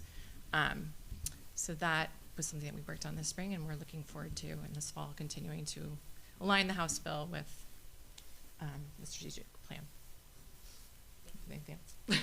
Thank you. And Erica, you want to talk a little? So our comprehensive school counseling plan included the direct and indirect services that we talked about, and developing those and identifying what exactly we're doing as counselors, and looking at our social, emotional, academic, and career domains and making sure we're covering all those areas of student life and not just hitting one a little bit hard, which we did during last year. Was a challenging year for counselors and for students especially, and so that social, emotional piece got a lot of attention. And our academic and career domains were a little bit behind, especially career for the middle schools. And so we're really working on bringing those all forward for students. Our mindsets and behaviors align with state standards and the ASCA standards from our governing body. And we are also working on our preventative and responsive services, so that we're working with students before there are issues and also responding daily to things that come up for them in the classroom and beyond that. So all those things are really defined in our comprehensive school counseling plan, which you have a copy of in your paperwork. And so if you've had a chance to take a look at that, or if you have a chance to take a look at that in the future, would love to have your questions and comments about it. But all of that really comes together in work that we as a school counseling team have been working on together for a long time. This graphic was created about 4 years ago out of work that we as a team had been doing around what is a comprehensive school counseling plan, what does that mean, and how can we best help explain that to people, what it is that school counselors do. I think everybody knows that we have school counselors, and everybody says, thanks for the great work you're doing, but they don't always know exactly what that means, what is the work that we're doing. And so really part of what this bill has allowed us to do in this new legislation is to bring more people into that conversation, and it really kind of brings to the forefront what is a comprehensive school counseling program, how does that serve our students, how does that serve the needs of our community and of our schools. So with our transition plan for focusing this year, what we've really laid out is some specific activities, mostly having to do with professional development with both administrators and counselors, and working together to develop plans that are really in alignment with our strategic goals, with our school improvement plans, and really integrated with the entire school, and less sort of siloed, and this is what counselors are doing, but this is what we're all doing together. So we have planned to provide some professional development throughout the year with, like I said, administrators, counselors, as well as other staff, and really spend some time focusing on counseling use of time assessment. So taking some snapshots of what is it exactly that counselors are doing during their time, so we can really understand how are we using this resource that we have, and is it the best way to use that resource, or does that tell us as we do those assessments that there's some things that we could be shifting or doing differently. So we're going to be doing a use of time assessment twice this year, and then ongoing that would continue, and that really becomes part of an annual administrative conference where our counseling teams and our administrative teams sit down together, look at how are we using, how are we using our time? Is it the right way to be using it? What are the things that we really want to be targeting with students and outcomes? What are plans that we can continue doing if they're working, or innovate and create new things if we're seeing issues that we're not addressing? And so that's really what our transition plan is focused on. I think I covered everything in there. So, questions?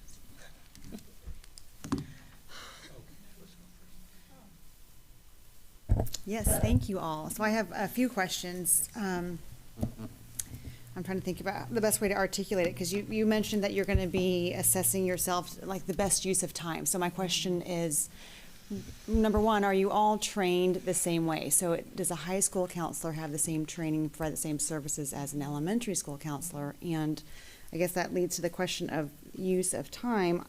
I think historically, or at least from my knowledge, guidance counselors, we used to call them guidance counselors, and they were really academic and career focused, but now it seems like we're really focusing a lot on social emotional. So in your use of time, are you looking at schedule building, let's just say? Is that the best use of your time in your training? So I lumped a bunch of questions together, so I'll pause and let you.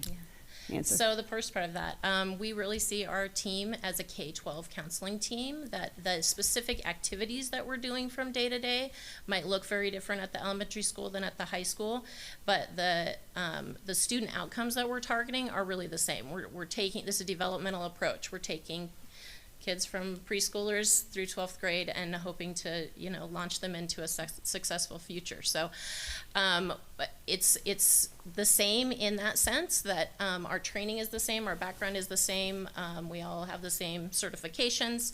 How that specifically looks, like I said, is obviously going to be a little bit different from elementary to high school. And so use of time assessment really is asking those kinds of questions. If we have a master's level counselor who is spending a lot of time doing something that could be done more clerically or with, it's really just asking the question, how are we spending our time? And is it the best use of our time, or are there things that we want to shift? And like the ASCA national model is what we always look to, which also aligns with our state SEL standards as well as our strategic plan. But the optimal goal is 80-20, right? So 80% of my time is spent, right? Direct services, and then 20% of my time would be in indirect services. So scheduling, we'd be looking at, am I spending most of my time, am I doing 80% of my time in scheduling, and 20% of my time with students? And so really being mindful of that and taking a closer look so that we can be really strategic in how we roll out our services K through 12 and having those conversations across grade levels. So that we know what's coming next at elementary and we can get them to finish them. Then a follow-on to that is we receive a lot of data, so from different reports and different tests and different surveys like Healthy Youth and the Panorama survey and all of that. Are you using that data to help inform your practice? Okay. We are, and we hope to do it better. We work pretty closely with James Canton Wine, and he helps us with all the data, as he helps us all with all the data, right?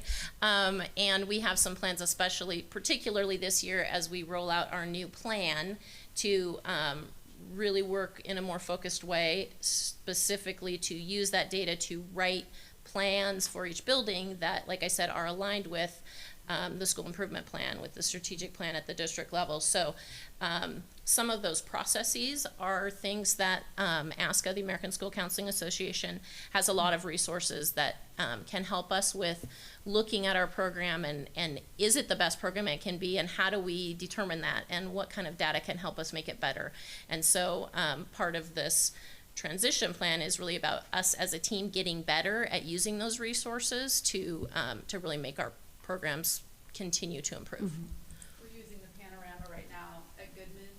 Instead of assuming that kids need certain kinds of school work or individual work, we're looking at Panorama to see what kinds of groups we really need. And we're also working with James to really expand our use of data, especially through the MTSS, and so that we get a data dump we're trying to go for every month, and then we look through it and we compare, and that's how we want one of the ways we want students brought to us is not just through teachers suggesting, oh, this student seems like they might need some help, but that's not across the board, or it's just in their class. If we look at the data across different areas of that student's life, we can pull students sooner, and we don't have to rely on teachers to all come together and identify the same student. Okay. And then just my last question, because I'm sure there are a lot, is the data that you're seeing matching the behaviors that you are seeing? So are we working towards the same goal? I mean, joke. But like you could almost take the Panorama or do the SIRS, or the do the SIRS for the kids. But it's good predictors. Sometimes there's outliers though too, where especially the internalizing factors, that's been hugely helpful because the external big behaviors, that's easy to spot, easy to identify, and then other internalizing where a kid might be struggling with something that we didn't realize. The Panorama reveals that for us, and that's awesome. And it helps drive our SIP goals too, at Discovery at least. So first, thanks for everything you do for our kids. So I appreciate I have to, Natalie sort of said exactly what I was saying. Counseling's changed a little bit since I was a kid. And back when I was in high school, it was definitely, they just helped me with my classes and make sure I had the right tickets punched to go on to college, which didn't happen. I went in the Navy. But now, like she said, they seem to wear so many more hats, and it seems, I just wonder how many of them are actually helping a kid get through high school, not dealing with just social and emotional issues. So, and the reason I ask that, because I have a couple questions, but one, I know our school district per capita has more counselors than some school districts in the state. We're doing better, not nearly good enough, but we could obviously use more. That's just funding, right? Just total funding, right? So the American School Counseling Association recommends one counselor for every 250 students. I believe the last time I kind of checked, we were around one counselor for every 350 students, which you're right is just numbers wise a little better than some of our neighboring districts, which we're happy about. We would love to get it to 1 in 250, but yeah, part of that 1 in 250 ratio is the idea that we really want to be able to support students in those three domains. So that academically, making sure that students are getting their needs met in their academic programs, that if they're struggling, that we have resources to support them, that they're in the right classes for them, and then the career, that we're helping them plan for their future, that they're understanding themselves, and that they're excited about a future that's connected to what they're learning, and the social emotional. So if you think about those three domains, academic, career, and social emotional, there's not a whole lot that doesn't fit into there somewhere, right? So you certainly could say that counselors do a little bit of everything. And so that's part of why it's so important for us to have really clear vision and plans to meet, so that we can identify the needs that we really need to target and focus on. And I don't know if that answered your question, but indirectly. I appreciate your comment about your team of K-12 counselors. You're all certificated the same, but a conversation a counselor's going to have with a 5th grade student is going to sound way different than it's going to have with Alec. Okay, absolutely. But so what do they take additional professional development? If you're, do you all go around as a pool, and sometimes you're in a high school, sometimes in elementary, so you can stay up to speed on how to have those various conversations? Or you, as a counselor group in elementary and middle and high? I'd like to know how that works. Yeah. And we do have people obviously specialize in different things. They have a certification that's the same, but you also have ongoing training. So if you're a high school counselor, then you're getting ongoing, regular, updated training on the specific things that are important to be a high school counselor, which is going to be somewhat different things, and also some of the very same things that it takes to be a good elementary school counselor. Okay, because mostly, and I am picking on Alex too, but just in fun, the social and emotional piece can be so much more intense than the academic piece, and that's why I'm really focusing on the PD piece of how to make sure that they have the tools they need to handle that. Because I don't think that's not their real job. If they identify something, that mostly their job to try and get them the assistance that they need outside the school district. So that's just why I'm bringing that up, to make sure that how could the board help the counselors better in that realm? Yeah. So I think what I'm hearing from you is that there are things that come up with students that could certainly completely overwhelm a counselor's time if you were just responding to the crisis of the day. At a high school, there's plenty of those to keep you very busy. And so it is a balancing act for sure, and part of what you saw in our graphic was that responsive and preventative. And so making sure that as a counselor, you're developing your program in a way that you're doing some preventative things. We're going into classrooms, we're teaching some skills, we're working with staff to help with some of the social emotional learning skills that they're teaching throughout the building, not just counselors coming in and doing it, and that's happening again K-12.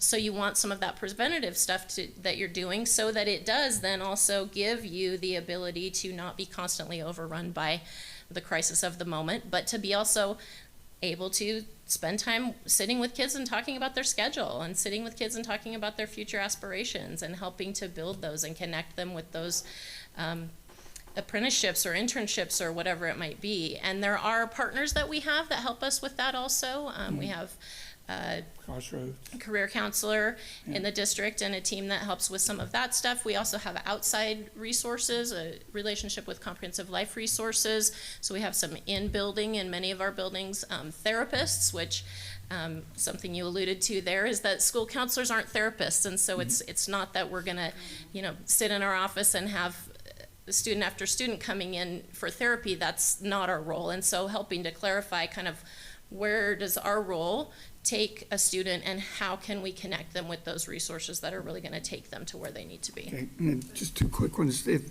in a non-crisis day, could you walk me through a typical day of a high school counselor? Non-crisis, okay? Something that doesn't take up your whole day. And then you want us to approve a transition plan. I admit I haven't seen it, but there was a link and I tried to look at it, wouldn't open. Is that something that we could open and look at to see what that plan looks like that we're going to approve? I'm not sure if you can. There's a link in your presentation. We're not approving it tonight. Oh, I know. Are we going to? Yeah. When do we need to approve it, I guess? So the plan is intended to be adopted by the school board for this school year. So the sooner the better. And I would love to sit down and talk you through it, all of it. Okay. It's a very wordy document, and so putting it up on the screen would probably be somewhat useless. It's a typical day. I wish I had a high school counselor here to talk about a typical day, but I'll let Erica talk about a typical day from a middle school perspective. Which is not... Mike. Come to the mic. It's not totally unsimilar from high school in that we do adjust schedules and work with students on some similar things. So today we started out, I had a meeting with a parent with a student who'd been in crisis, and so we had a reentry plan. And we met before school started, and I got that student started on their day. I moved into, we look at emails, we want to return parent questions and teacher questions in a timely manner, so a lot of us spend some time doing that every day. My partner and I went out with the new students because we're concerned how they're adjusting, and so we met with all our new 7th graders and we helped them we had a form for them, a Google form, so we can get some data from them about if they're finding places to have lunch with new friends, if they're concerned about their schoolwork, if they're getting lost still, because Goodman is a little bit funky with its 300 wing on the first floor, and where's our 3rd floor, the kids always ask. So we met with those students. Then we looped back and checked in with some students that were having a really tough day. We had a student that did take up some time today who needed a lot of support, and so we were trying to form a plan for that student to make sure that they got their education and they're also willing to come to school, which is a really important piece for a lot of kids right now, pretty overwhelmed with attending, and so getting them into a structured day that they felt comfortable attending. We did our lunch duty, which counselors are still usually a part of in this district. It's something that we're working towards being freed up more for maybe some other things like clubs, lunch groups for students that need a little bit of social emotional support. That's a really good time to get them because we're not taking them out of an academic. I spoke to a student about his schedule and scheduling. I know high school counselors, the run up to school, do a lot of work on schedules. And so middle school counselors do as well, as students get the wrong class, if they want to switch, if they're trying to change it up. And I know that my own daughters, who's at Gig Harbor High School, her schedule needed adjusting, and those counselors were scrambling as the school year was opening, and now they're kind of getting back to normal. I think most kids are where they need to be, and most kids at our school are where they need to be. They're not getting schedule changes so much anymore. After lunch, I returned more parent calls. We did some planning around some other events that we're hosting for students at our school, and looking at what kind of things we can do as school counselors. That move to school counselors meant that instead of seeing a small number of students over and over like guidance counselors might have done more of, we're trying to serve the whole student body in more ways, pushing into classrooms, presenting lessons. So we were planning some lessons. We're doing minute meetings for our 6th graders. So we want to meet every 6th grader between the two of us, sit down with them for a short time. We have a Google form for them as well, so we can kind of check in with them and see how they're doing. And I know that high school counselors are, they are doing a lot of work on the high school and beyond plan, and middle school counselors have a piece of that as well, in that we want to really expand their knowledge of careers and opportunities. So we also are looking at programming that we can push in to the classrooms, and also that we can help teachers present. So that's kind of, we had an after-school meeting, and then checked in with a couple teachers, and came here after driving my daughter around like an Uber. So counselors do a little bit of everything. And we try to interact with students as much as possible, because that's really where I think where students shine, when they're seen. And so we try to get out and about into classrooms and visit them and see how they're doing and check in. I try to step out during passing periods, because I can do a lot of really quick counseling. Like you probably step out in recess. And I'm out in the morning, so we can really touch base with as many kids as possible, and they can hear me say, how are you today? How's your mom? How's your dad? What about your brother? How's your game? So we really try to touch base with as many students as possible at Goodman. Thank you. So like I said, I'm sorry I don't have a high school counselor, but I would say something that would be consistent across the board from K-12 is that an average day would include some of those very things she's talking about, some scheduled in things where, meeting about a specific student's needs, maybe some planning around curriculum, and then also being ready to handle whatever those immediate needs that come up that need to be handled on a urgent basis. Thank you. So I just have a quick question, then I'll let it go to you guys. At Gig Harbor High School, for instance, I know there's 5 counselors that divide the student body by alphabet. So in that case, do the 5 do essentially the same things, all 5, just for different groups of students? There's not one that's maybe an expert in one piece? For the most part, yes, although that certainly could change. Part of what a comprehensive school counseling program does is encourages or requires us really to, on a regular basis, look at what we're doing and how we're doing it, and is it the best way to do it. So if a team at a school determined that there would be a better way to divide those things so that somebody was, maybe more targeted on some specific aspect, then that would be something that the team, along with the administrators in the building, would be able to do. Great, thank you. Jennifer? That's a good segue. That was one of my questions was, are we still assigning students just based on the alphabet? And it sounds like yes. Yes. And I'm glad to hear that that's something that is going to be reconsidered for all of those reasons. The other one, it's gotten a lot of attention lately, I think, since with Pioneer, is the idea of, maybe the counselor traveling with the student as they, from freshman all the way up to their senior year. I don't know if that is done anywhere or if that's anything that... There are different models in lots of different places. So Alpha is the way we do it currently and have for a number of years. When I was a student at Peninsula High School, it was different. There was one counselor that was with your whole grade and moved with you and cycled through. There's some schools that do it where they have a 9th grade counselor, and that counselor is really good at doing the things that 9th graders need. So there's a lot of different ways, different models that can be looked at. Okay. And then, David, I'm surprised you didn't ask this one. Thank you. Let's talk about funding and levy funding and how much. So if the ASCA is, I'm assuming that is American School Counselors Association. Thanks. Yes. Yep, nailed it. Is 1 to 200. PSD is at 1 to 300. What is the state funding? And that now they're mandating that we meet the ASCA standard of 1 to 200. 1 to 250. Oh, I'm sorry, 1 to 250. And we are, I believe, at about 350 currently. I don't know that I'm the one to talk about funding, but oh yeah, I'm sorry. I'm looking at Ashley. Ashley's back there. The prototypical school model. Yeah. She's looking. Thank you. I believe, because I had looked at, have been some recent legislation that also is over the next couple of years changing the specific funding ratio for counselors specifically. Yes, but it doesn't necessarily impact our district as much as it impacts other districts. The funding was heavily included in districts that were considered high poverty. Ashley, could you come on up to the microphone? You thought you were going to have a night on. We always want to know the money. So the legislation that passed, it's specifically targeted for the most part high poverty school districts. Peninsula is not considered a high poverty school district. Therefore, a lot of the extra funding ratios that went into giving extra dollars to add counselors to school districts, they weren't for us. So districts like Federal Way did see significant increases in their counseling allocation.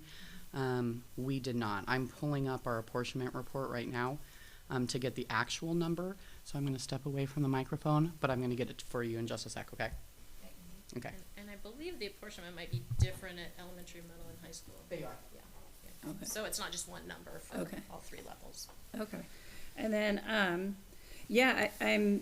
I like this idea, Natalie touched on it about the time assessments. Those I think will be very revealing and kind of links back to Chris's presentation about, I always get hung up a little bit on, we don't realize how much time we spend just documenting our existence and everything we do, particularly when you're dealing with children and, a lot of situations like that. So I think that will be very revealing, and I'm, just kind of wondering if certain things, like I'm thinking in the medical community when they're charting or doing notes, how they do the talk to text and things like that, to be able to kind of expedite things, or even ideas of bringing in, so it's not taking your professional time instead of being fronting with a student, if we can have like back of house assistance with a lot of that documentation. So I don't know if those are the things that they've encouraged in this comprehensive plan to be able to kind of look at. Definitely was a list of like, these would not be duties necessarily that the counselor in our meetings were like,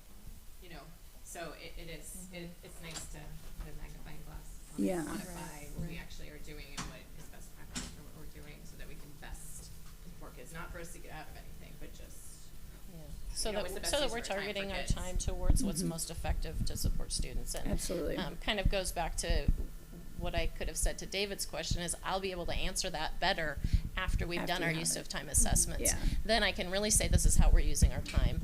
And then we can ask the questions, is it the way we want to be using our time? Yeah. No, that's great. Thank you all for all you do, and I really liked your statement about students shine when they are seen. Okay, I have the number. Nope. Get us. Technology. Okay, so John and I just did a little caucus on the side. So we have 30 counselors currently. Yeah, so 31 including our counseling lead. We get funded for 17.217. So a counselor per school. Yes. Well, and so the rest would technically be levy, but in reality, the levy can't pay for everything, because like you heard, even on the technology side, we're pulling a lot of dollars from levy for technology. So some, yes, is levy. Some of it also comes from state allocation, where we don't, let's say we don't fund the same amount of certificated librarians, and we utilize some of that dollars to offset the counseling staff. So right now, the legislation does allow us, they give us the pool of money, but for the most part, they don't state, if we fund this, you have to have this. It's based upon district priorities and how they want to shift the funds. Now, what the legislature is doing recently, and what they did with this counselor allocation for the high poverty schools, is they put an earmark on it. We're going to give you these dollars for the counseling allocation, but you have to spend it in counseling, because they didn't want the districts rerouting the funding to something else because they're underfunded in a different area. So there's going to be more of that coming too. Okay. Thank you.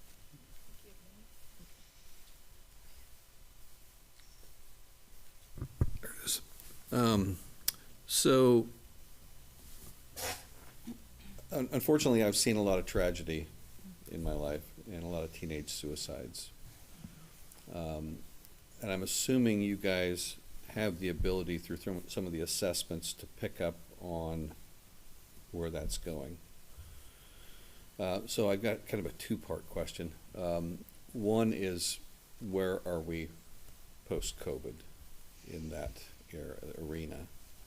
And do we follow up after a kid has left us, knowing that that kid might be at risk?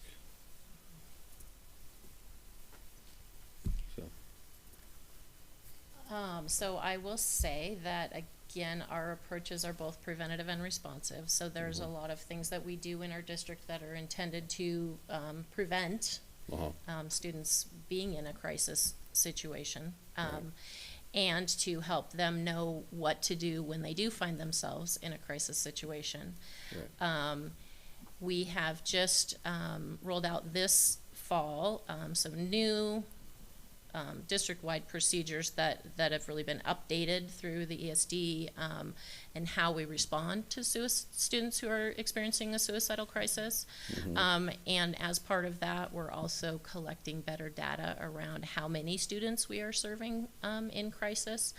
I would say anecdotally, and these guys are in the building so they could say more clearly than me, but it certainly is much more frequent than it was a few years ago. I'll have some better numbers in the next year, but to really gauge that, and also help us determine whether what we're doing is helpful. Hopefully, if as we continue that cycle of review. As far as following up, I think there are. Go ahead. I mean, every spring, because Discovery feeds into Goodman, we always have a transition conversation, and we go through the whole roster and just say, hey, this is a kiddo who you need to have a daily check-in with to start, because you know, this is gonna be tough on them, or we got them this far, but so we do have those what do you call it, cross-level conversations as we're getting ready for kids to move on to the next building, because for that exact reason, because we want to make sure that they're, you know, already having kind of a soft landing, knowing that it's going to be tough to move on to the next building, and to get them the supports as quickly as possible. Okay. And we have a really comprehensive packet now starting with a screener for students who come in crisis, and it really walks us through every step that we need to do. It has multiple levels of protocol and paperwork that goes home to parents, paperwork that stays with the student, a safety plan that's created, and that's been really helpful, because when a student's in crisis, it's really important for us to maintain a structure of how we're assessing them, but we also have to be really present, and so that packet is just essential, I feel like, and it standardized it across the district, so we all use it in the same way, and I think that has made a huge difference in how we're working with students who are in crisis. All right, do our student reps have any questions or comments? All right, thank you. One more question. Okay, one more from more Natalie. thing, Or kind of. Chuck. So our assessments that we do, maybe they can pick up on this, but do we look at the family situations? You know, obviously there's indicators that lead fatherless homes, poverty, and those things lead into more problems, crisis situations, and so. So based on how like a student would score on a risk assessment, so those things are looked at, but based on how they would score would then give us, you know, the guidance for what we do next. But that is all factored into that when we're working with the student to assess what level of threat is this, how serious in crisis is this student. And what are the next steps, and What what do kind we of do? supports might be helpful. And those supports that might be helpful are always going to include connecting with the family, and in many cases, connecting with resources outside of the school setting to support that family with whatever their individual specific situation might be and what the needs might be. Okay. One more. Okay. So dropouts. And this is kind of close to my heart, that we follow up with those kids that are failing, and I've seen it in several situations where the kids just kind of throwing their hands up and going, there's no way I'm going to graduate, I'll go get a job at McDonald's. Do we follow that kid? And I know we have a couple programs after they've left us to say, hey, you know, come on back, we can help you get this, or. I would say I would love to follow those kids after they've left us, and in some cases that there are ways for us to do that, and in some cases, unfortunately, we don't have processes to do that at this point. Okay. I was just talking with a counselor in one of the high schools yesterday, and we were looking at some lists of students who had 504 plans, and there was a student who was no longer in our building, who was Right. a student who had a 504 plan. So that tells us this is a student who has some sort of disability that may have contributed to them not being able to fully access our school. And so, that counselor and I were talking about, is there a way we can reach out and try and find this student and try and get them back in? I think there was a hope that some of that can happen through Henderson Bay, and it's an important thing I would love to do more of. Working with middle school students, because I think you can start to see when Right. they're giving up in Yeah. middle school. And so working with middle school students to support them academically, I think that gets really overwhelming when they hit high school and they don't have the skills they need. Right. And so if we can catch them earlier and fill in those skills using our data, using iReady, I think that's one of the more helpful ways to address dropouts as they get Right. to high school. If we could prepare them better for high school and we can find a path that's better for them, like Henderson Bay and its rebranding as a place for students who might need more support and different support and different schedule and more flexibility. So if I can help as a middle school counselor direct my 8th graders to find a path that's going to work better for them, I think we're going to catch more kids that might have dropped out. We can catch them earlier and explain to them that if high school isn't working for them, they're doing it wrong. They need to ask for help. These are the people that are going to help you. So I think that we can do that more and more as middle school counselors and working with our high school counselors. Yeah, and then at the high school level, kind of getting back to the overall idea of the comprehensive counseling program, if what we're able to do is looking at our data and it's telling us that there are some needs, and one of those needs might have to do with students who have dropped out, then what are things we can do to reach out to those students, but then also what are specific ways we can target, research-based interventions, looking at students who in 9th and 10th grade who have D's and F's, and those might be the students who we want to make sure that we're connecting with on a different level so that they can maybe be prevented from getting to that.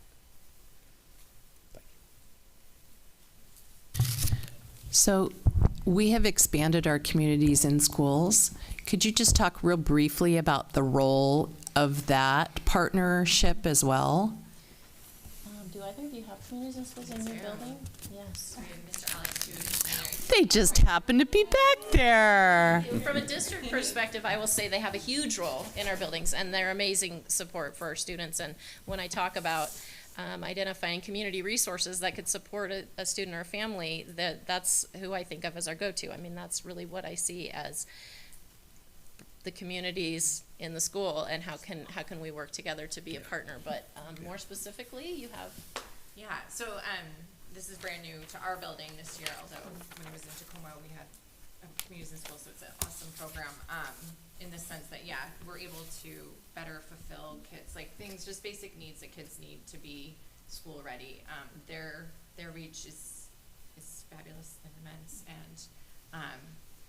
and it, they're just so connected with resources in the community. What I appreciate about our new to Discovery person is he weekly collaborates with, putting you on the spot, with the Gig Harbor High School Communities and Schools person, which is just kind of, that's great because he can kind of see, okay, what's the long-term projection here and what could that look like at the elementary school, knowing that I've got to prepare this kid to get and graduate from Gig Harbor High or Peninsula or Henderson.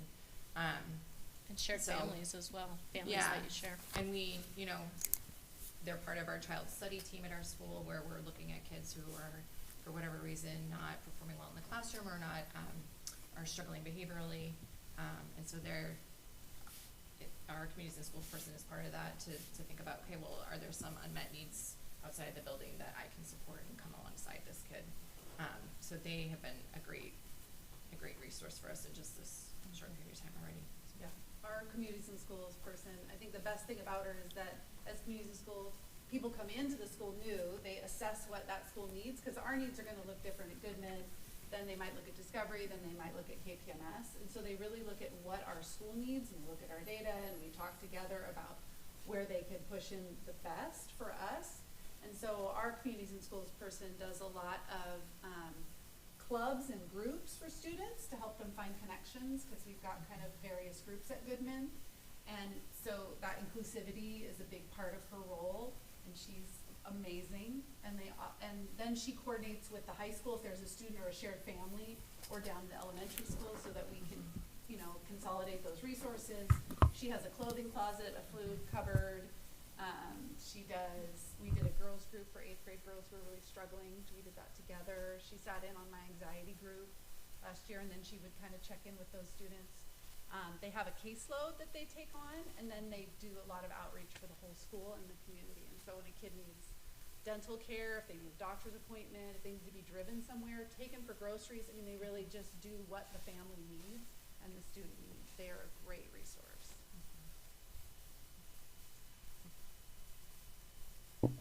This just from an administrative standpoint, is this transition plan something that we need to take action on? And if so, do we have to have the whole plan presented, or do maybe two of us can? Yeah, so do we need to take action on it to approve it? The OSPI requirements are that it's adopted by the board, so yes. So yes. Yes. Okay, so are we, is it on, I don't think we have it on an agenda. So I might suggest that we do a 2-on-1 with any of you that would be willing to sit down and explain if any of the board members need more clarification based on the information. We'll make sure that they get the plan in a further communication, and then we'll put it on the agenda for passing it at a later date, as soon as possible. Thank you, and we'll make sure the links work too. So all right. Yeah. Okay. That'd be great. I think it's just that we need permission to open the document. Multi-factor. Thank you, Chris. That's all right. Thank you, guys. Yeah, and I would be happy to meet with any or all of you one-on-one or one-on-two or all together. Okay. Just let me know. Okay. All right, thank you so much. Thank It was you. great information. Next, we're going to move to comments from the community. And we just have 3 speakers tonight, and I think that all 3 of you have addressed the board previously. So I'm going to skip my lengthy spiel about the way we do it, but you'll each have 3 minutes, and I will call the first speaker and the next step speaker. The board does recognize the value of public comment, so we're glad you're here. And we, as you know, do not respond to the comments during the meeting, but we look forward to hearing what you have to say. So first up is Carol Rivera, followed by Diane Nelson. If you could both come up, and Diane can just stand behind. Thank you. And then when you start, if you could please give your first and last name at the podium. All right, I'm Carol Rivera, I'm the Peninsula Education Association president. I'm here tonight just to kind of give you an update and a little snapshot of some of the work that we are doing in relation to our wellness grant and our work from NEA. So although we have been working in preparation to file a grant and receive the funds and prepare, our grant actually took effect this year. And so yesterday was the first meeting of all of our wellness reps. They have transitioned from being volunteers to be embedded in our building leadership teams. So I wanted to share with you kind of our wellness committee and our belief statements and some of our vision and hopefully our mission that we're going to work together, and that some other information. So we just wanted to let you know that we are committed to the well-being of our membership. We seek to empower educators so that we can engage in the essential work of serving our students, families, and community. We believe in prioritizing wellness as self-advocacy and action. Our vision is that self-well-being is the cornerstone to healthy schools. And our mission is to empower our educators by developing and providing strategies that build a culture of well-being in our buildings. The other side is really more information, but I think you as a board often have to make decisions and have conversations to come to consensus and other pieces. And that's a piece of our building leadership structure, is that we have stakeholder groups so that people have voice, just like we're trying to incorporate student voice by having them here today. So these are just some of the different pieces that we are working through to make sure that everyone in our buildings feels heard, that they can support decisions that are made. And just down on the bottom are some of our guiding questions that we've asked our representatives to consider when they are going through decisions in their building specifically. How are our problems that we're trying to solve support the school and the community? And then just how do they promote student and staff well-being through our actions and the decisions we make, from funding to other pieces. So thank you. Thank you, Carol. Diane will be followed by Lisa Anderson.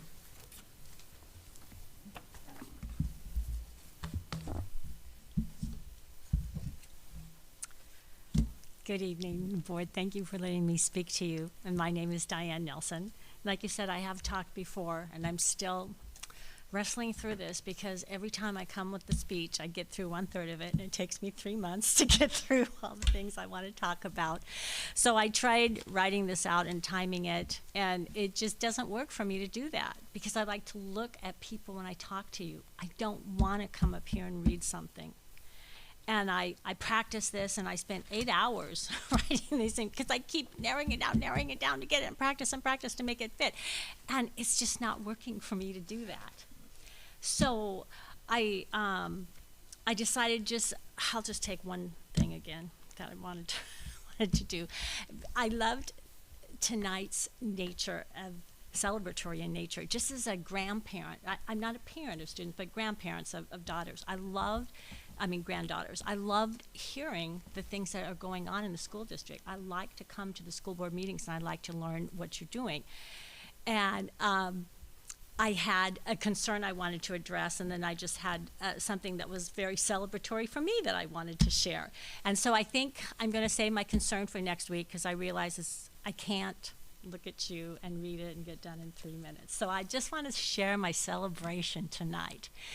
And I was so excited, and it happened at Gig Harbor High School. It may have happened at other high schools, but I don't do Facebook because I don't like technology. I'm not on Twitter. I'm not on any of that stuff, but I have friends that are. And I'm a member of a group we're called the Blessing Group, and it's a group of praying grandmas who just love students, love education, and want to try to support the staff and students in Peninsula School District whenever we can. And so we have lots of different things we do, but one of them is we had come alongside the FCA clubs, and that is the Fellowship of Christian Athletic Clubs that they have at high school in Gig Harbor and Peninsula both. And so one of the things our groups had done in the past year, and me just moving here, I only know what's gone on in the last year, but I know that they provided sweatshirts and snacks, and just to encourage the groups after school. And I think after school groups are really important, and we're going to be trying to do some more things with that and getting some more things going in after school. But it was so awesome because one of the ladies who does Facebook sent me a picture, and I don't even know if any of you guys saw this, but it was posted on Facebook at the Gig Harbor High School huddle, their first huddle that they had. There were like 30 students, and last year there were only 5. So that's a 6-fold increase of kids coming to the club. So we were really celebrating that. We thought that was great. And 30 students had their heads bowed in prayer, praying for their school.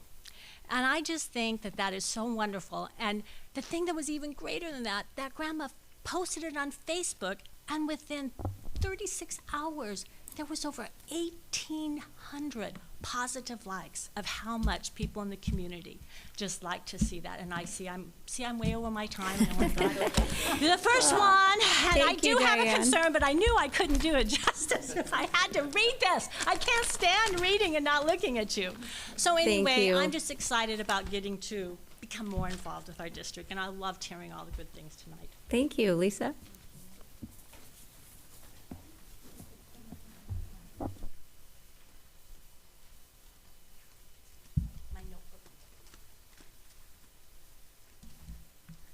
Hi, I'm Lisa Anderson, and this is Micah Cranford, and we're here with, of all things, Communities and Schools. It's like they just queued us up to go for it. And I'm Vanna tonight. Yes, she is Vanna. We also have one of our beloved site coordinators that the counselor was talking about. Alex, can you stand up? This is Alex McCauley. He's brand new to our staff. We have expanded to 2 new schools this year. We're now also at Gig Harbor High School with a full-time site coordinator, and Alex is at Discovery. Really quick, I know that a lot of you know what we do, but for those of you who don't, we're your local affiliate for the nation's leading dropout prevention organization, and we're the only nonprofit with full-time staff in public schools, which is pretty exciting. Hi, Josie. Congrats. So our mission is to address the whole child needs, all of those things that the counselors were talking about, the social, emotional needs, the physical needs, and the academic needs, because you can't succeed with all of those needs met. So we're able to come alongside students, mentor them, and meet those needs to empower them. And when you empower them, when you give them their needs and you empower them, they flourish, as we all know. So it's a privilege. I'm the vice chair this year, and just love this organization so much. Now we're in 10 schools, and we have, actually we're in 11 because we have an after-school program at Purdy for the first time too. We have several new staff members, but we rely on volunteers. And typically, like before COVID, we had between 120 and 150 volunteers. Now we've come up from last year where we were at 60-something. 68. This year we're at about 83. Yes, and Micah is our volunteer and communications director, and she's been here almost a year. 1 year. So we have only about 80-something. We need more volunteers, and high schoolers can volunteer as mentors in elementary schools. So spread the word. But in addition to, letting you know that we are funded privately, and we need donations and grants, which we work hard to get. We also need volunteers, but the big reason we're here tonight is to tell you about our huge bash that's coming up. So she's going to share that with you and then pass out some flyers. Save the date. It's November 5th at Ocean 5. Ocean 5. The theme is Ocean 11. It's called Jewelry Heist Casino Night.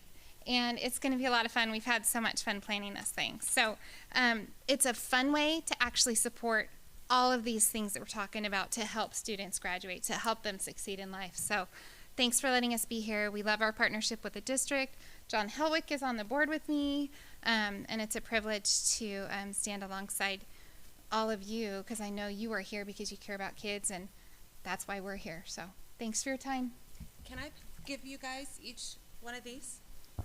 And then if... Thank you, Lisa. All right. Next is Superintendent's report. What a night. Thank you so much. Boy, that sounds like fun. I was just thinking you guys could be Ocean's 5, the 5 of you. This was quite an evening listening to innovation, technology, and relationships. I wanted to point out, you're probably wondering, you've asked a couple times who these flowers are from. I was earlier last week, I was at KPMS. They had their open house, so I've been to many, many open houses. This is the season of that, inviting all of our friends, family, grandparents back into our schools. And these beautiful flowers were at KPMS, and I asked, and it is, if you look on there, it's called Sophia's Blooms. And this is a 5th grade student with the first name of Sophia. I'm not going to say her last name, but she has a company and she grows these flowers. She goes to Vaughan. She grows these flowers every year, and I don't know how many years that she has done this, but this year in particular. And then she chooses the flowers for sale. So I purchased all of these for you at a wonderful cost. I think they were $5 each. Is that right? Wow. Yeah, $30 for the whole thing. However, her business, she donates all the proceeds to Ukrainian refugees because it's a commitment for her. So I did not have her come here. I don't have her permission, but we did ask, and she made these flowers for us. So if you'd like to meet her at a later date, let me know, because I'd like to meet her as well. I'd like to congratulate Mr. Weitzel on being the kind of teacher that I have seen repeatedly in classrooms. Peninsula School District is a rockin' place for kids, and it's pretty amazing that he has spent really a long career here and so many people. So teachers, counselors, technology people, administrators, they touch lives in ways that we don't see because the students leave. And so what a joy that was. I have been on my superintendent walkabout. That's what SWA is on the report that I send out to you. Last Friday, I had an opportunity to bring the Deputy Superintendent of OSPI, Dr. Michaela Miller, out, and we toured 3 schools. We went to Gig Harbor, and boy, we were there for Fishbowl Day, and that was pretty amazing. Had an opportunity to go in and out of science classrooms and English. We went, I forgot her name.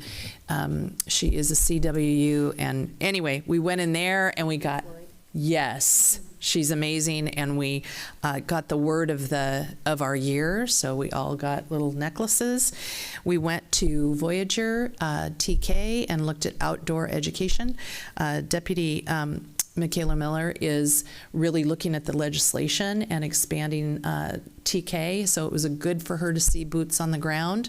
I don't know if she'd been in a classroom since students have been unmasked this year. It was the first time she'd been to any schools, so had an opportunity. And then we ended up in Pioneer, and we walked around and looked at STEAM and innovation and all of the technology there as well at a STEM lighthouse school, so she was pretty impressed. She and I both serve on on PESB, just went right out of my net, which is Professional Education Standards Board, and even today we were talking about the expansion of transitional kindergarten. I'd like to welcome all of our student reps. I'm so excited about providing you opportunities, and it's really, boy, Chris Hagel, you were held to task there, being asked about their Chromebooks. I mean, it's really, it's awesome to have our customers right in front of us. So I know that I know that they appreciate it so much, and it's probably great for them to see kind of the backstory of all of that. Because they do wonder, right? You do wonder where all of this comes from. The events, from the fishbowl to the open houses to our fishermen, our guardian, we had the opportunity to go. Gig Harbor City and Puyallup Tribe released their amazing statue carving down in the bay, and so making sure that we were present, and it was a real honor to be there. The Scarecrow Festival is coming up October 1st, so make sure that you come. We will have multiple booths, and so we will be talking about our technology and celebrating. November 1st, our transitional kindergartners come. So all of our transitional kindergartens will open on the day after Halloween. I thought that was a funny, ironic thing. I don't know, that's almost it's a curse and a blessing, right? Our strategic plan, you will start to see that we will start to have committee meetings. Next week we have our Special Education Parent Advisory Committee, as well as we are starting our multilingual family meeting. That was a change from EL committee. She wanted it different. So we'll have an opportunity to report out to you as those get going this year. Looking forward to that. Technology, I just want to shout out to Chris. Chris is really a proactive. He's such a leader in the nation, really, and he is very proactive. I wanted to thank him. I know that the FCC, Rosenthal, she too has really advocated for rural connectivity, and it's pretty amazing that we're a school district that actually has our own fiber network. Is it fiber network? Yeah, that's pretty amazing. That's very unusual, and we're pretty lucky. But I'm very well aware of rural connectivity issues, and so we will continue advocating for that at as high level as we can. I did want to also say I was on the PESB board meeting today as well as tomorrow morning, and we are looking at authorizing apprenticeships. There's been some recent legislation passed for apprenticeships and money around that, as well as residence grants that will pay for both paraprofessionals and teachers to do their student teaching, so people do not have to take off that time, but can be paid for that. So as those become open, just know that we will be applying for those. So I'm looking forward to that. Computer science, so we are a district that really could be doing more. I know that we have been in COVID, but I'm looking forward to that additional conversation with the think tank around increasing our computer science offerings, coding, robotics competition, and robotics as early as transitional kindergarten to get students as early as possible feeling comfortable. Since you are the digital natives, you guys use technology, unlike those of us that, every new phone, we kind of have a panic attack. You're not afraid to fail because you're just used to using the technology. So the more we can get you out and about, the more that the administrators and leaders and decision makers understand what other schools are doing, the better for all of us. So I look forward to that. And lastly, the metaverse, which Chris and I have had deep conversations. I know Jennifer, and I know Natalie and I did not know anything when we went to Norway, and I feel like I know and understand more, but it really is an area that we should understand and prepare. I would imagine that we probably have cryptocurrency billionaires in our schools. Our students probably know how to navigate many things that we do not as grown-ups. And lastly, counselors, I just want to thank all of our counselors. Really, they are relationship and connectors. They are so amazing in this district. I have had the opportunity to see them in action in some real crisis and some real celebrations, and we really have quality people. So I want to thank them from the bottom of my heart. I know as a former administrator, I always said, I am not a counselor. That is not a gift and talent that I have. But I know that our counselors are amazing. Our counseling team, our administrators cannot do it without them, as well as our communities and schools. It's such a joy to get to know those job descriptions and that they are a real team. So we really have that safety net. Not that no school can say that they're 100% safe, but becoming more and more aware and partnering with families. And with that, I just want to do two shout outs of things coming up. Peninsula Reads, so beware of that. It's coming. I know that students, we talked about that, so we're going to have student voice in that. I'm excited about that, you guys. And also, I'm just going to put a little seed out there that I'm a real fan of invention conventions. I love science fairs, but I really love invention conventions. So I think that we will be having more conversations around that. And lastly, conferences are coming up. Our next meeting, however, I want to thank the board for being proactive. And our next meeting is out at Vaughan. So we will all of you are invited to the next board meeting, but it will be out on the KP. So looking forward to that. It might not have the clarity of the, amazing, but it will be streamed in some manner. It will be recorded. It will be recorded, not streamed. Connectivity. It's back to the connectivity. Thank you. Thank you. Does anyone have a comment or something they'd like to share? I do. First, I'm happy to have our student reps back. Alec, I hope you don't mind me picking on you a little bit. I know his mom, I'm just messing with him a little bit. That's the last time. I won't do it again, I promise. Fishbowl, most of us, I think, with the fishbowl was hoping the streak would end, but it was a great game. It was a great game, and it was close, but Peninsula kept it going. So, roll tides in 23. Okay. So, they didn't have a school board stand right in the center, so we can sit there and not have to be split up at the game, so we can cheer for everyone. Anyway, great game.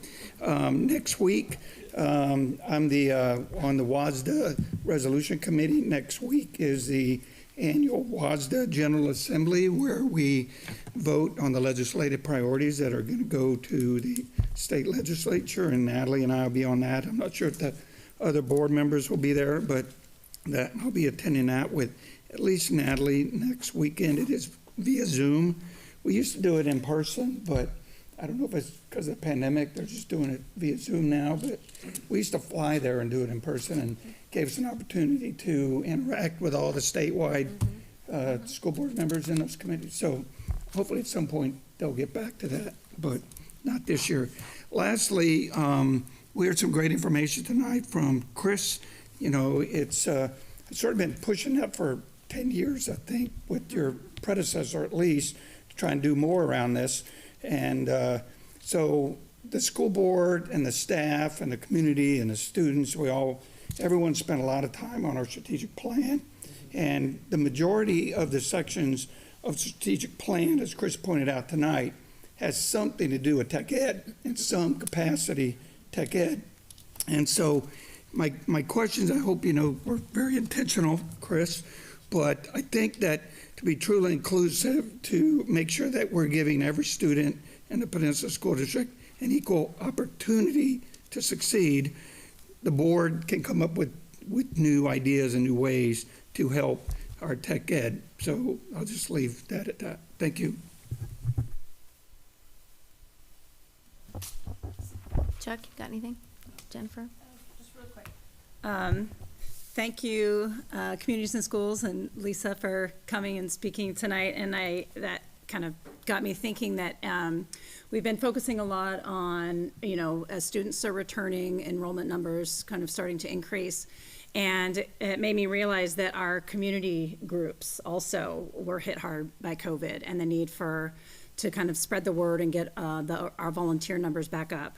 And so I think kind of as members of the board, I encourage all of us to start spreading the word about the volunteer opportunities, not just in classrooms, which there are a lot of, but those tend to be filled usually by the students, the parents of the students in the classroom.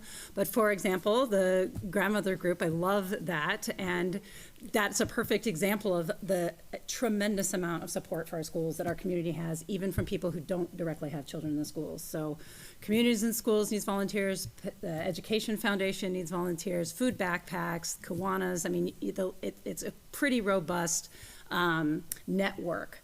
And one of the things I'm hoping we can start to flesh out as part of our strategic plan in that fifth element is really bringing those groups together under an umbrella so that we can communicate and collaborate and maybe even have some sort of like, you know, communities, I don't know, exchange date where we bring everyone together and just sort of go around the room and talk about introducing yourselves, who you are, what services you provide, and then really be inviting our community in, because it's easy to just, you know, Communities and Schools has a very, very high profile because you guys do just amazing work. And but maybe that's not something, maybe somebody wants a little bit more behind the scenes role or something. So maybe there might be a better fit for a different organization. Who knows? But if we all kind of came together and celebrated that, I think it could really help all of our groups kind of boost their numbers. So yeah, thanks again, guys. Thank you. Thank you. Welcome to our student reps. This is something that is very exciting for all of us. We love having you here, and we just, like we said earlier, looking forward to working with you throughout the year. And thanks for being willing to sit through the long meetings. I just wanted to tag off of what our FCA grandma said tonight, that this felt like a really celebratory meeting. So I'll get to Mr. Weitzel in just a moment, but I really enjoyed hearing, Chris, from your team and from the counselors team and from everyone, Communities and Schools. It just reminds me of why we're all here. And I think when you hear from the professionals who work with our students speak, it just really sheds a light on the quality of people we have in the school district. And as a parent in the school district and a board member, I feel so grateful for the people that surround my kids every day. So just a thank you to everyone who spoke and everyone that you work with for what you do on behalf of kids. I think we're all here for the same reason. So your work does not go unnoticed, and it is definitely valued and appreciated. So thank you for that. And celebrating Mr. Weitzel, I feel like I have to mention something that wasn't said tonight. I don't think this is hyperbole. I heard it last year. In his 40-plus years, he has not missed a day of work. Last year, I had a kid in his class who said this was the first day he had to miss, and it was for PD, which I believe he tries to get out of, honestly, because he much prefers to be in the classroom. But I do believe he has not missed a day of work, a personal day. That said, the reason why he wasn't here in June was because our meeting was outside of teacher contract days, and he said, absolutely not. I'm not going to a board meeting. And I say that because I want to be very clear that I dig that, because he gives his all when he's on the clock at school. He gives everything to kids. And when it's time to be home, he's home. So I hope that he hears that I think that is an amazing example to set. And we are just grateful for him. And the teachers who came to speak about him, holy smokes. I mean, when we look at people that we want to award, people who are speaking about people who are awarded should also be standing up there, because we have some amazing people. So thanks to everyone who came and presented tonight, and congrats to Mr. Weitzel. And no, he is not retiring. That is not why we chose the award. I want to be very clear about that. I'm not sure we're going to let him, but yes. And one more thing, Fish Food Bank and the food drive, amazing job to all of our students. And I want to give one more huge shout out to Henderson Bay. I know that the per capita amount you raised was more than the other schools, and that's no small potatoes, you guys. That's amazing. So when we're talking about people supporting our communities and supporting our kids, you guys are doing it right back, and that is commendable. So thanks, and congratulations. And yeah, I mean, David's right. 2023 is Tide's year, so we'll just go for that. Thanks, Natalie.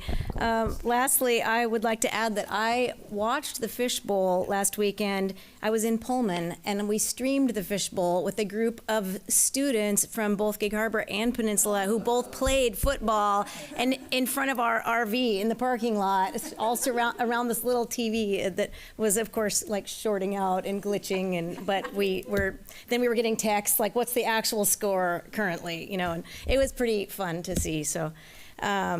Always exciting. I also have to add just a comment about Mr. Weitzel, which I should have said while he was here, but my kids had him, and not only was he fantastic as described tonight, but his name was a household word, and it wasn't Mr. Weitzel, it was always just Weitzel. To this day, because my kids are in their 20s now, and I might say, they'll say an obscure fact, and I'll say, "How do you know that, Weitzel?" You know, or they'll do, some presentation. How'd you know how to give a speech like that, Weitzel? I mean, it comes up constantly, and they loved him. But I think they would say, and I wish you were here to hear, they didn't necessarily love it at the time, which I think is on purpose. You know, I don't think he wants to be everyone's favorite teacher then, but now that they're older, they would say it was absolutely the best thing for me, and that just brings me so much joy, because that's what we all need, all of us, whatever age we are, is to be pushed. And he's the master of that, but in a way that he's also beloved. But, I think it takes them a few years to really appreciate what he actually imparted to them and the skills that they have. And it really does serve them so well as they go forward. So such a fun night to be able to give him that honor. But honestly, still, Weitzel, just talked about all the time in our house. Like, yeah, it's just a thing. I had a chance to go to the college and career fair at Gig Harbor last night, and Peninsula's having one, I think, next week or in a few days. And there was so many. There was lots and lots of schools and jobs and careers represented, military. But I wanted to just give a shout out to something that I did not know very much about, and that is the Job Corps. It's fascinating, and not going to go into it, but if this would be something for you guys, the students, if the kids that are interested in just pursuing careers, but in an environment that is like a campus where you're living with other students who are pursuing. This is a fascinating program, and it is, I believe, free, and you apply through Job Corps. So I would say Google it, pass the word, and ask in the counseling department. It's a cool program. And last thing is also about communities and schools. I was at a couple of, several schools the first week of school, but one of them was Henderson Bay, and I ran into Robin Molich there, and I'm always struck by how dialed in she is with like every single kid. And also, to your point, there was tons of kids. Like, it feels like there's way more kids, which apparently is true, right? And, but she just knows all the, this is so-and-so, and then this would be really great, and this, just who could use what, and some of them are practical things, but some of them are just things about the building that, whether it's training or class, just all these needs, but it's really cool to see how not just like an person who spends time in the building, but a person who spends time with every single person and human being in that building and knows them and knows how they could be their absolute best self. And so it was a cool day I got to spend there. And then the same I was at Gig Harbor High School when, is it O'Shea? Is that his name? He was introduced in an assembly and the crowd went wild, and it was just like, what a great, he just is a rock star already, the rapport with the students there. So it's going to be cool to see. So our next meeting, as was mentioned, our next business meeting is October 6th at Vaughn. And I just want to say again that it will be recorded. It may not be live streamed, but it will be preserved to watch later. And with that, if there's no further discussion, all right, we're adjourned, 8:35. Thanks, everybody.